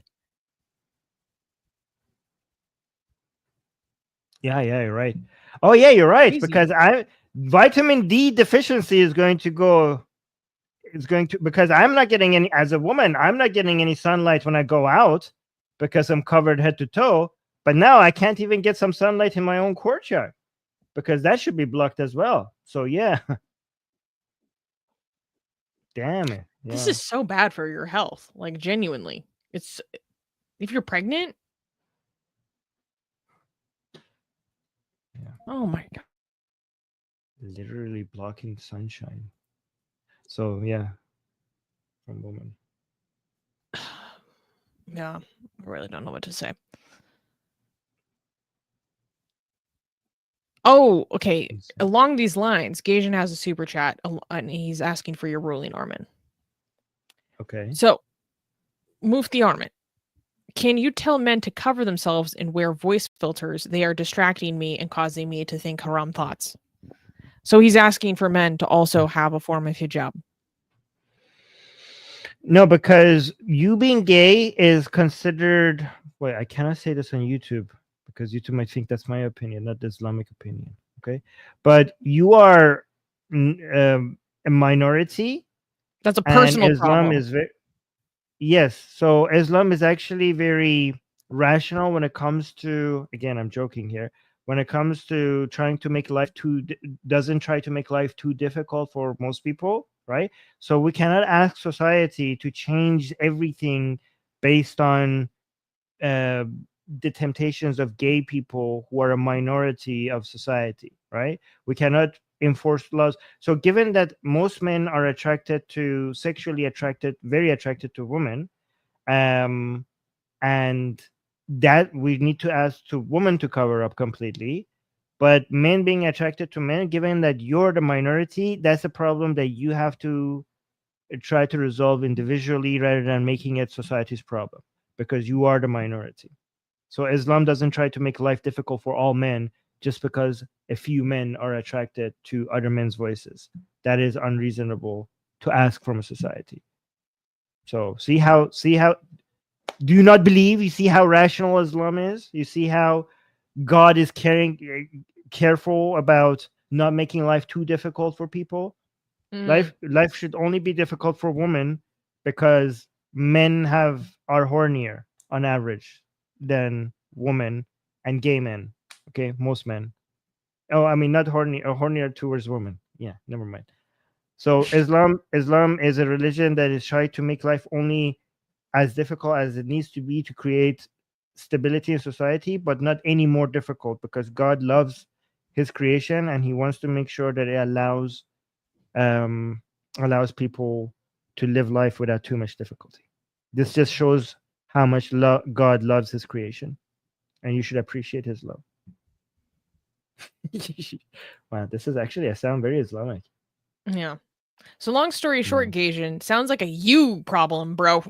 Yeah, it sounds like a you problem. Yeah. No, it's not actually. No, actually, you should be. No, so wait. So he's saying that's unfair. That is not unfair, Gaijin, because this is a blessing to you Islamically. God makes life more difficult for people he loves the most, because if he makes life easy for people who are following the dunya, this world, rather than God, so that they drown in their desire, right? But he has made you gay so that you have to do extra work to show that you have faith in him, right?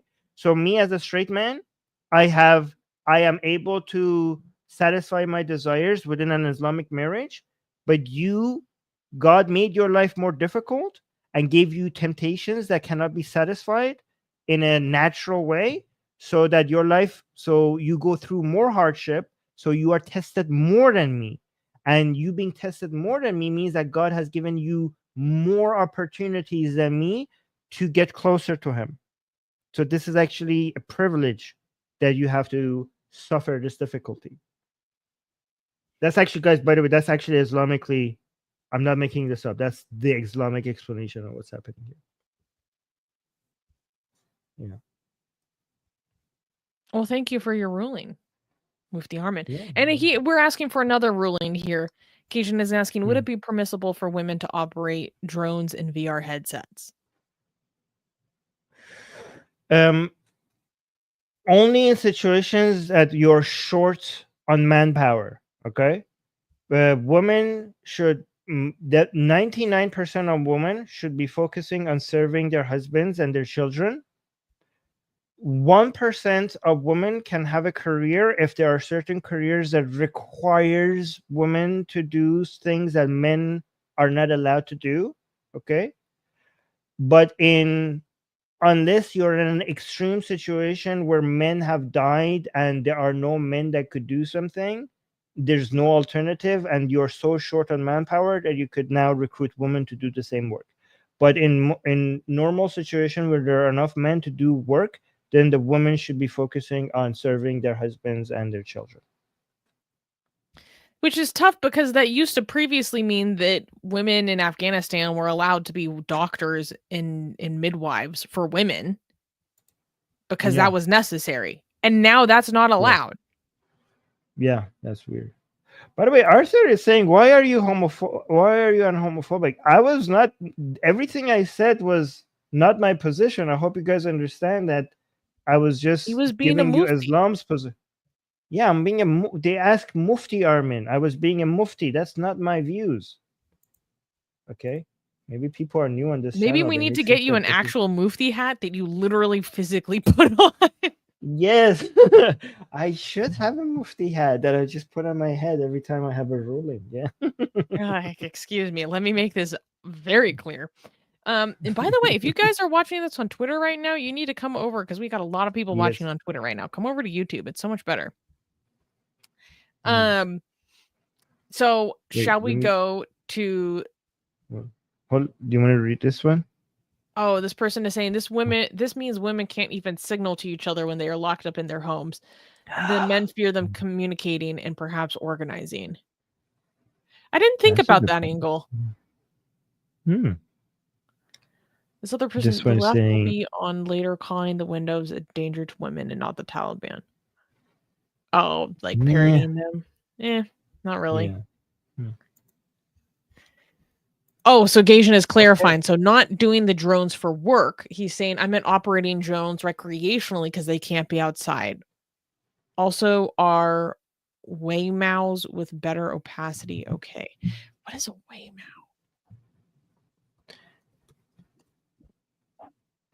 Oh, it's like a Waymow is like think of a big sun hat that has like some silk coming over it.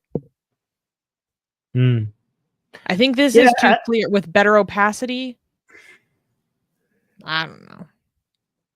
So I think that might be allowed for them to use the drones recreationally, but again, if the Taliban sees fit that maybe this will just be a gateway career move, that they might get too good at operating drones, and then it could be used as an argument for like, well, now let's give them jobs operating drones. If that's even if they're using it recreationally, if the Taliban sees that there's a danger that eventually this could turn into a job, then I think they would be in the right position to ban it. Yeah. Again, I'm not. This is not my position. I'm just trying to. Yeah. Okay. Now I feel the need to clarify everything. Yeah. Yeah. This is not my position. I'm just saying. I'm just telling you how they might think about this. Okay. All right. So, can we clap? Yes. This is just so funny to me. Wait, Armin. This is the one where you need to pull up the video on the other website. Yeah. Just to get. I have. This one, right? Yes. Okay, beautiful. Yeah, okay. This is just so funny. I'm sorry. I couldn't help myself. Okay. Clapping. Next news. October 7th now looks like a very bad idea. Assad supporters react. In a startling admission, former British MP George Galloway declared that October 7th now looks like a very bad idea. Now it looks like a bad idea. Questioning who was truly behind Hamas's attack on Israel. As Iranian American academic Mohammed Morandi painted a grim picture of the shifting power in the Middle East. Speaking after the fall of Assad's regime in Syria, Morandi lamented that, quote, Netanyahu has succeeded in raising the black flags of ISIS and Al-Qaeda in Damascus, calling it a major victory for Israel. Galloway didn't hold back, agreeing that the collapse of Assad's government was a devastating loss for Iran and its allies. As Morandi scrambled to defend Hamas and its leader Yahya Sinwar, he admitted Iran's support for Syria wasn't enough, blaming Assad's own military for failing to stand its ground. With Assad gone and regional alliances crumbling, even the staunchest supporters of Hamas in Iran are forced to confront an uncomfortable truth that their so-called resistance is unraveling. Okay. This is hysterical to me. Please roll the clip. I know this is a little old, but I can't get over how funny this is. Wait, can we make it full screen? Oh yeah, we can. Oh, this one needs to be refreshed. Let's try again.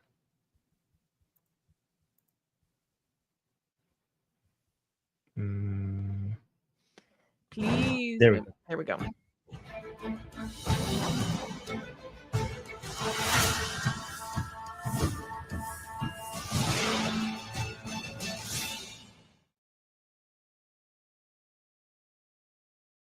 Netanyahu has succeeded in raising the black flags of ISIS and Al-Qaeda in Damascus. Erdogan has never been serious about the Palestinian cause. He never sent a single bullet to Gaza. He never sent a single bullet to the West Bank. Iran and Syria were supporting the West Bank. The Syrians were supporting the West Bank until now.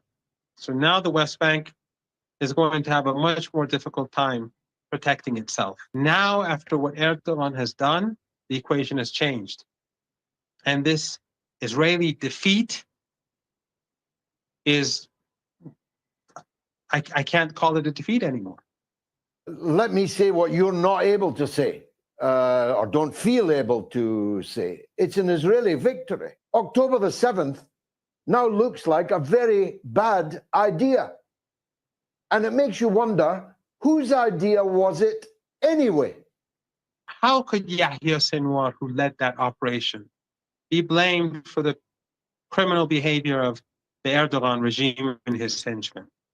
I cannot blame Hamas or Islamic Jihad for what they did. Yeah. But why did Iran not see this coming? The Iranians did send a large number of advisors. They were in Damascus, and troops under Iranian supervision were in Damascus and in the areas around that. They had come in from abroad. But, as I said, they needed the full consent and support of the president and thus the cooperation of the Syrian Arab Army in order to begin fighting. So Iran was prepared to make sacrifices. But if the Syrian president was not committed, and if the Syrian army was not committed, then it would have been a failure, and you would have had a lot of dead Iranians.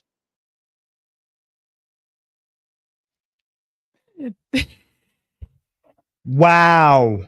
Have you not seen that before? No. I'm so glad to give you a reaction.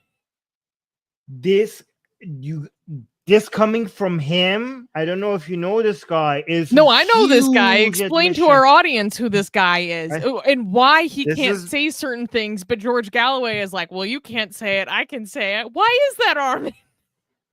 Okay. Let's first of all back up. By the way, the guy that's a British member of parliament? He was, yeah. Most famous for supporting Saddam. Meeting with Saddam. He's suggesting that. Do you guys realize that he's such? Am I misreading this? Isn't he suggesting that Israel did October 7th? He was suggesting that Israel did October 7th. Like, kinda, yeah. Yeah, he was like, oh, what makes you wonder? It makes you wonder. Like, yeah, they're like, whose okay. idea was this? Whose idea was that? Okay. Wow. Okay. You know what that means. So he was.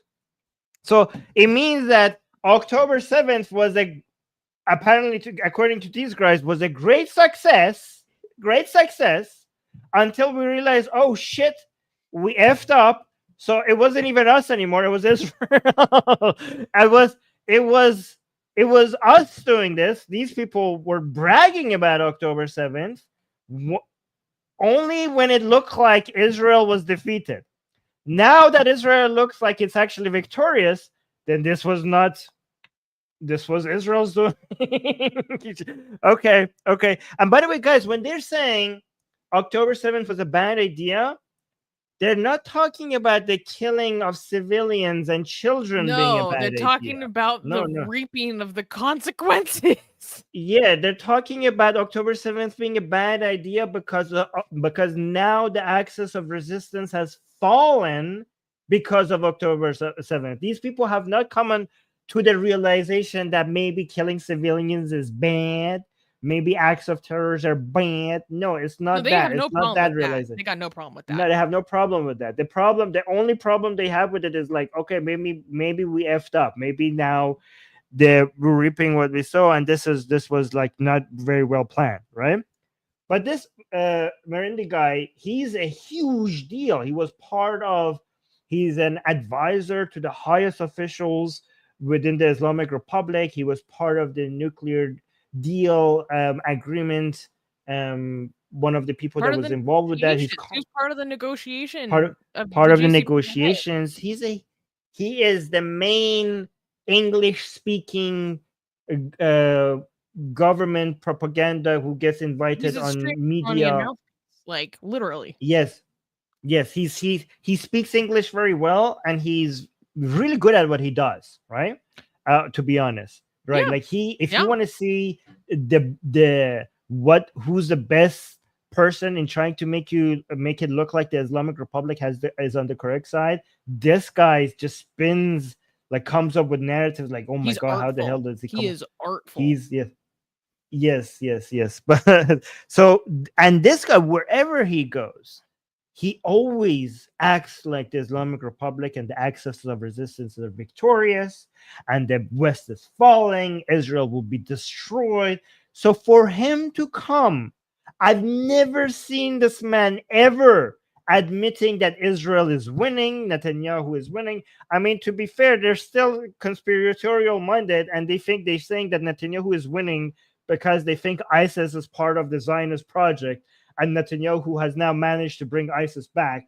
They're still speaking within that. And then maybe also did October 7th anyways. I mean, if this is true, the Jews are playing 5D chess on a level we can't compete. You know what I mean? Right. Like, I mean, and no one ever sees it coming. We're always blindsided.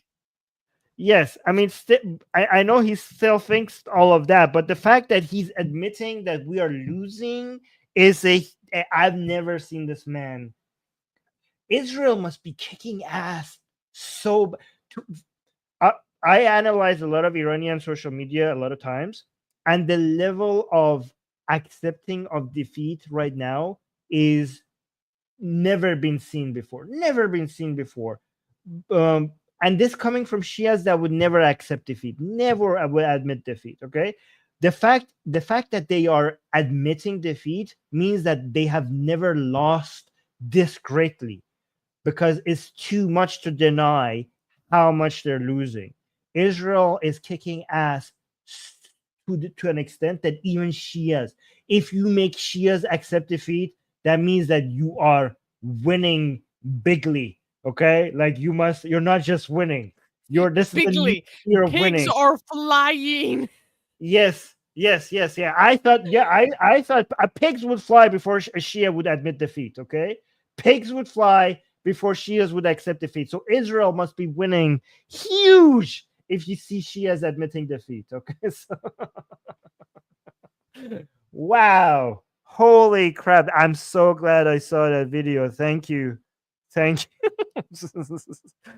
Oh my God. The sentence, I just love the sentence, like, maybe October 7th was a very bad idea. Oh, crazy. Maybe it was. Yeah, maybe it was a bad idea. We're losing. Oh, by the way, I need to find that video, because at the end of the video, he was like, but why did you guys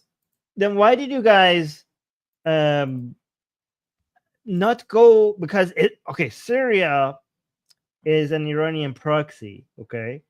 Yeah. And maybe Israel can do things in Syria. So they think the fall of Assad is Israel's doing, and Israel has won. Okay.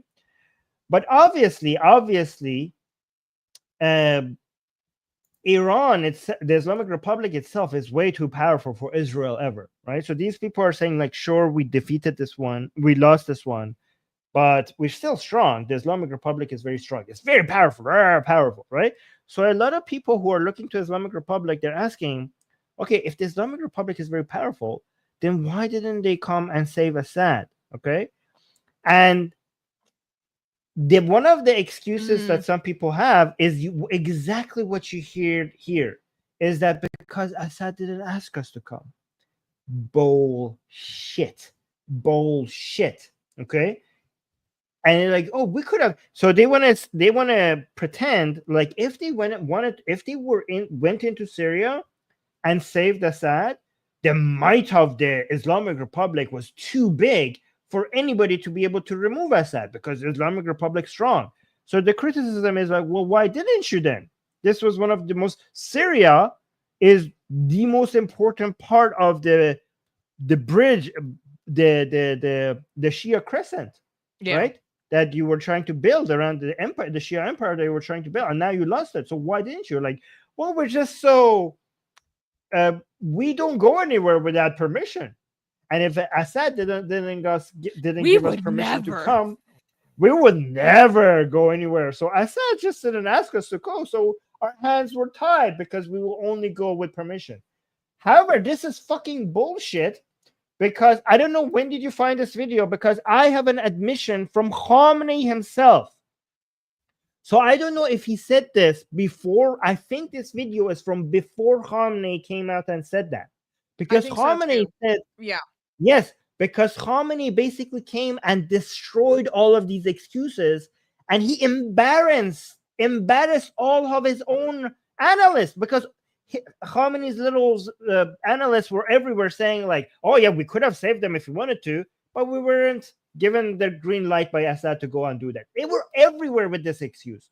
And then Khamenei came out and gave a speech, and he said, we wanted to go, we had everything ready to go, but Israel had closed the skies, and they closed the ground. And all of these analysts like, huh? Khamenei, why are you doing this? We're going everywhere and saying we could do anything we want to Israel, and you're telling us that we couldn't go there because Israel had closed the skies and the ground? You're saying that we couldn't? No, it's like water slipping through your hands, and you're like, right. It was so embarrassing for all these analysts. I want to find the clip. Because people who follow this channel, I've shown that video to you guys on this channel. If I could find it, I will show it to you guys here again. Should I? Do you guys want to see it? Or sure. I do. Yeah. Because I had that. I don't know, where is it? Maybe I'll look for it on while you look for it. Yeah, do some super chat so I could show you how full of shit these people are. Hold on. Nina gifted 5 Atheist Republic memberships. Thank you so much, Nina. Thank you for supporting the channel, which is a good reminder to everyone that it is very important to support the Atheist Republic channel so that we can continue our programming and delivering to you the things that you enjoy. So please become a member by hitting the join button down below. Yusuf gave a super chat saying, this year in 2025, Iran will be free. Well, let's hope so.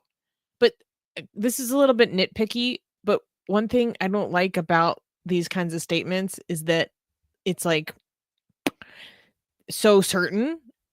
And if you're so certain about something like this and then it doesn't happen on the timeline that you expect, then people can be like discouraged and like give up everything, which is not, I think, a good attitude to like take in this instance. But that's me being nitpicky.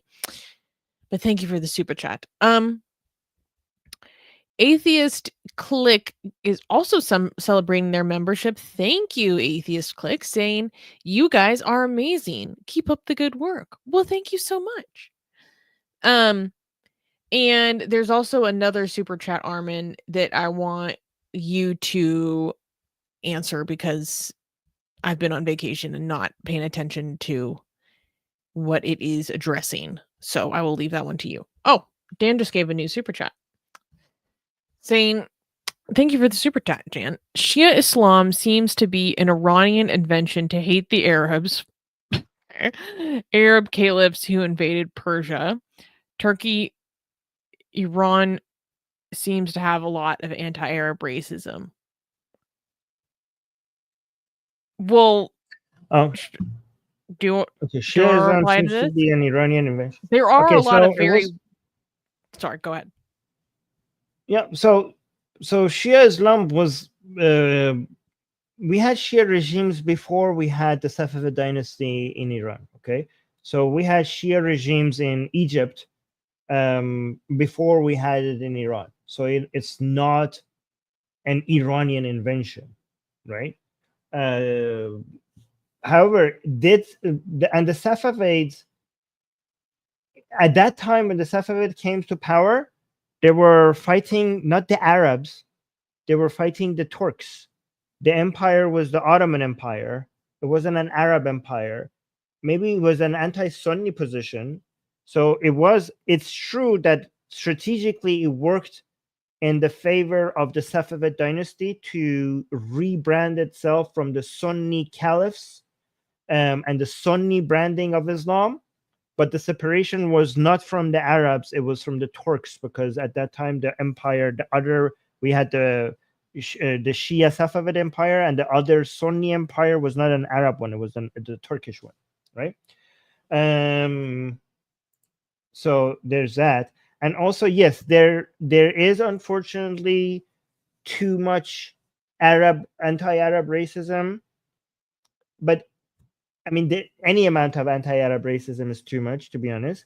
However, what I look at in Iran is not the level, is the trend. Okay, so we have racism everywhere in the world, including in Iran. In Iran, there is still too much anti-Arab racism, but what I'm noticing is that it is so much better compared to before. Anti-Arab racism when I was a kid in Iran was so much higher than it is right now. It's still too high, but it has dropped significantly and it's improving. And there are many people who are calling it out, including Reza Pahlavi, who is very many Iranians love, right? So that's a good Did thing. you find the video? Also, yes, I found the video. Go ahead. Also, it helps that a lot of Iranians are looking at their Arab neighbors and they're noticing how they suppress them. Like they're looking at UAE, Qatar, Saudi Arabia, and the liberalization process that is going there. And many Persians used to feel superior to Arabs, and now a lot of them are feeling like, what the hell, the Arabs are like they are passing us. And that is also making a lot of people become less anti-Arab. Also, there has been recently a lot of Arab support for Reza Pahlavi, and that has impacted a lot of Iranians' mindset about Arabs as well. So things are going in the right direction. We have a few super chats. Should we address those? Sure. And then I will show the video. How long is the video? I'm not feeling super well. Oh, okay. It's 20 seconds. Oh, okay. Sure. Okay. Let's go through the super chats. Okay. And then Dan did give it another super chat. Thank you, Dan. Saying it was Iranians who assassinated Caliph Umar. I don't know how. It was an Iranian Christian slave. It's an Iranian Christian slave who killed him. Yeah. Of the and HD Drake gave a super chat. Thank you. Saying, where are we on getting the hostages out since Israel has won? Should there not be a focus on that now? I actually have not been following this. Yeah, so there seems to be Hamas has came out and said they're now optimistic about the new deal that they have with Israel regarding releasing of the hostages. But now Israel has always been focused on that. Like even like when you say now that there should now be a focus on that, Israel has never lost its focus on that issue.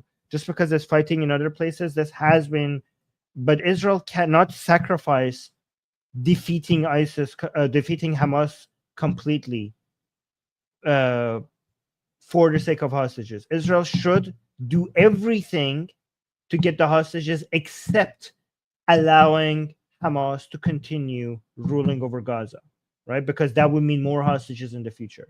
So the reason why this has been delayed is because Hamas wants from this deal something that it would allow it to survive as rulers of Gaza in the future, and Israel cannot accept that. So right now there seems to be the tension between Hamas and Israel is Hamas wants to release the hostages gradually, and Israel is all of them or no deal, right? So that seems to be the tension right now. We'll see how it goes. Yeah.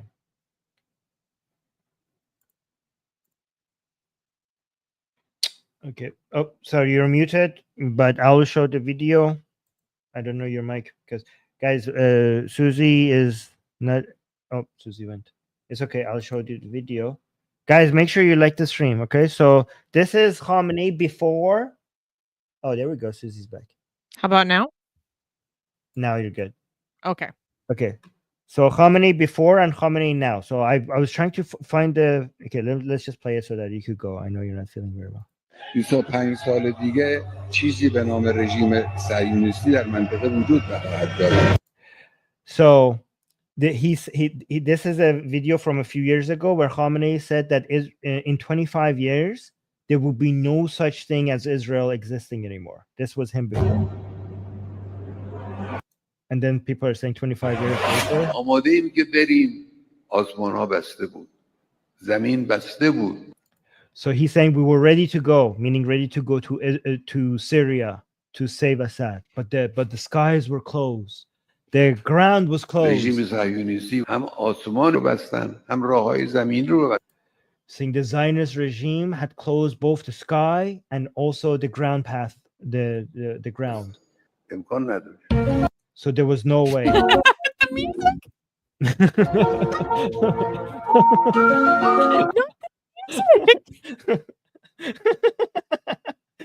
By the way, look Iranian people have so much fun with these videos. Like, wait, oh my god, can you just? I need a replay on when that music hit. I was not ready for that. Oh yeah, okay, one more time. Let's like it. Let's play it one more time. 25 سال دیگه چیزی به نام رژیم صهیونیستی در منطقه وجود نخواهد داشت. 25 years later. آماده ایم که بریم. آسمان ها بسته بود. زمین بسته بود. رژیم صهیونیستی هم آسمان رو بستن، هم راههای زمین رو بستن. امکان نداره.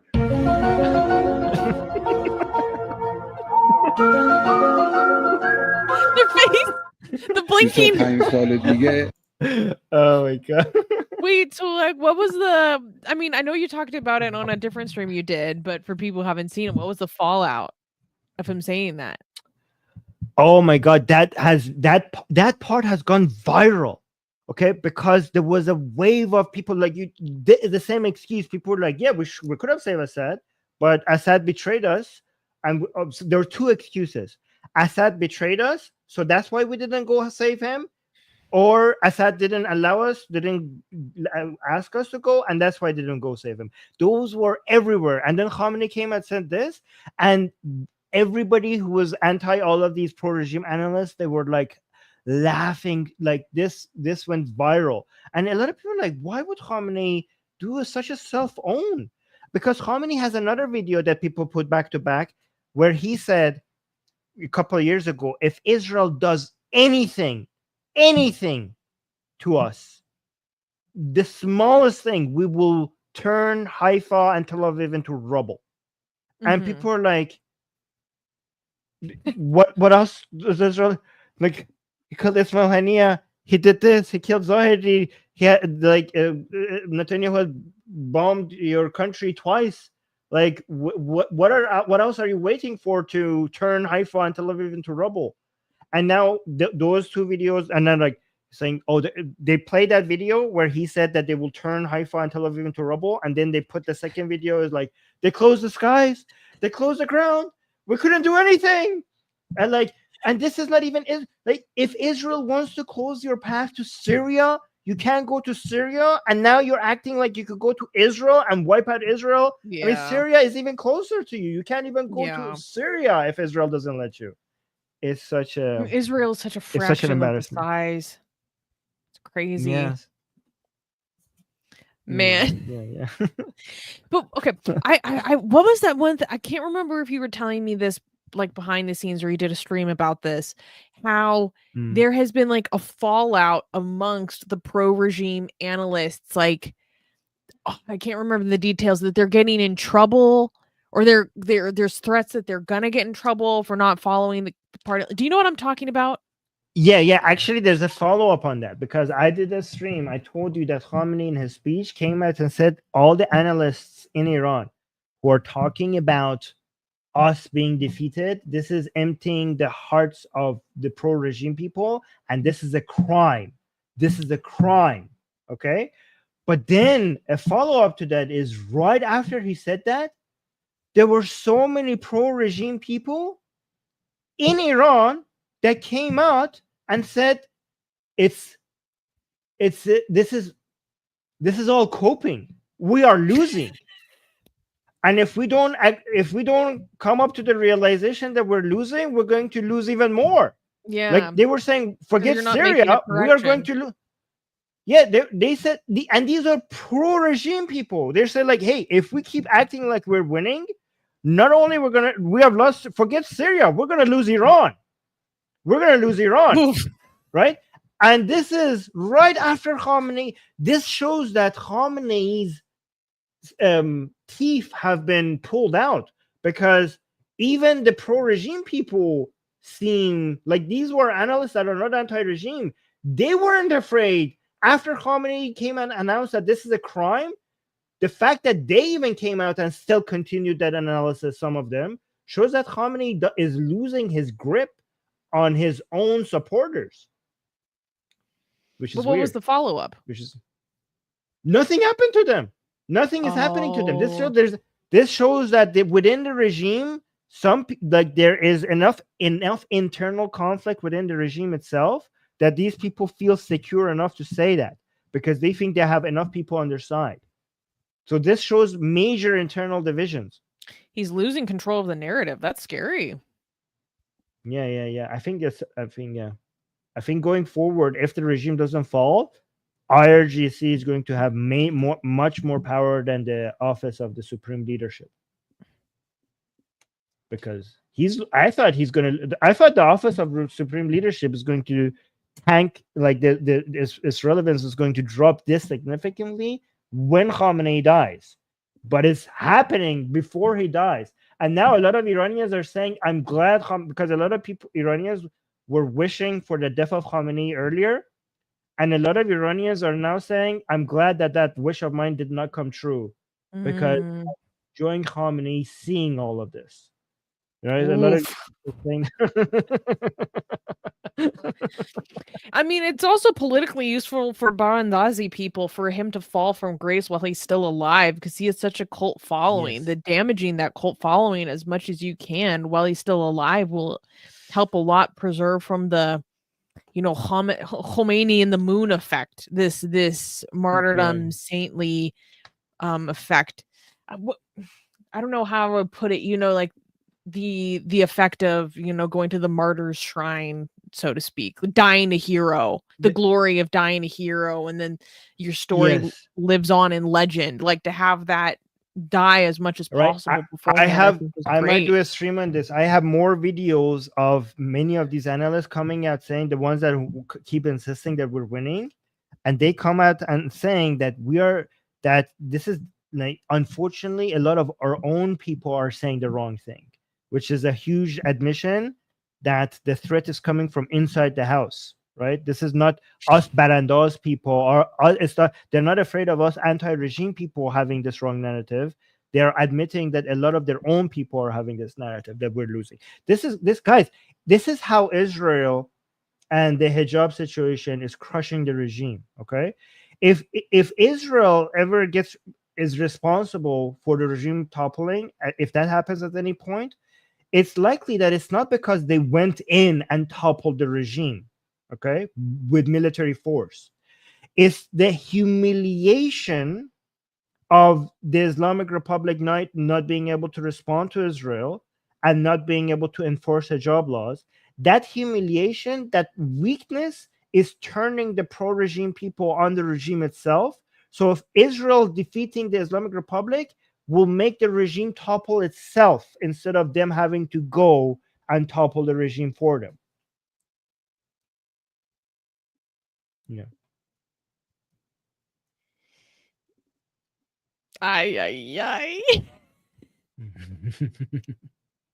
I would love to see you do a stream about more of this stuff. I'm a nerd for this kind of thing. So if that sounds interesting to you guys, please leave a comment, because we really do try to focus on the stuff our audience finds interesting and cares about. And I love it when our audience is interested in these topics, especially in Iran. Yeah. Anyways, let's end this stream because I know you're not feeling very well. But just we have one super chat. Let's just finish that really quickly. I'm sorry, I forgot. Dan saying Armin, how did you learn English in Iran? I mean, we all learned some basic English in school, but my mom also put me and my brother in through. So there's 3 sources. First of all, from age 4 to 6, I lived in London. 2, lots of Hollywood movies and English cartoons, and also the source of news in our household was BBC News from satellite TV. And lastly, my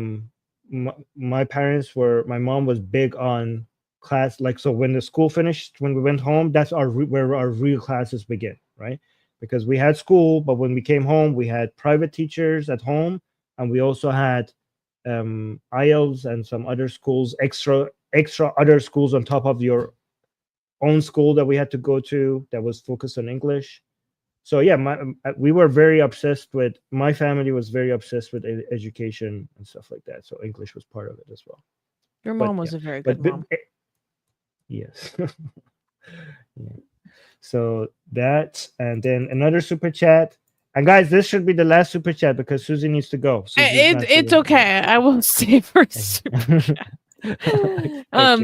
Dan is saying, isn't it super weird that we in the 21st century use AI, iPhones, EV cars, and still follow texts from thousands of years ago written by shepherds and goat herders?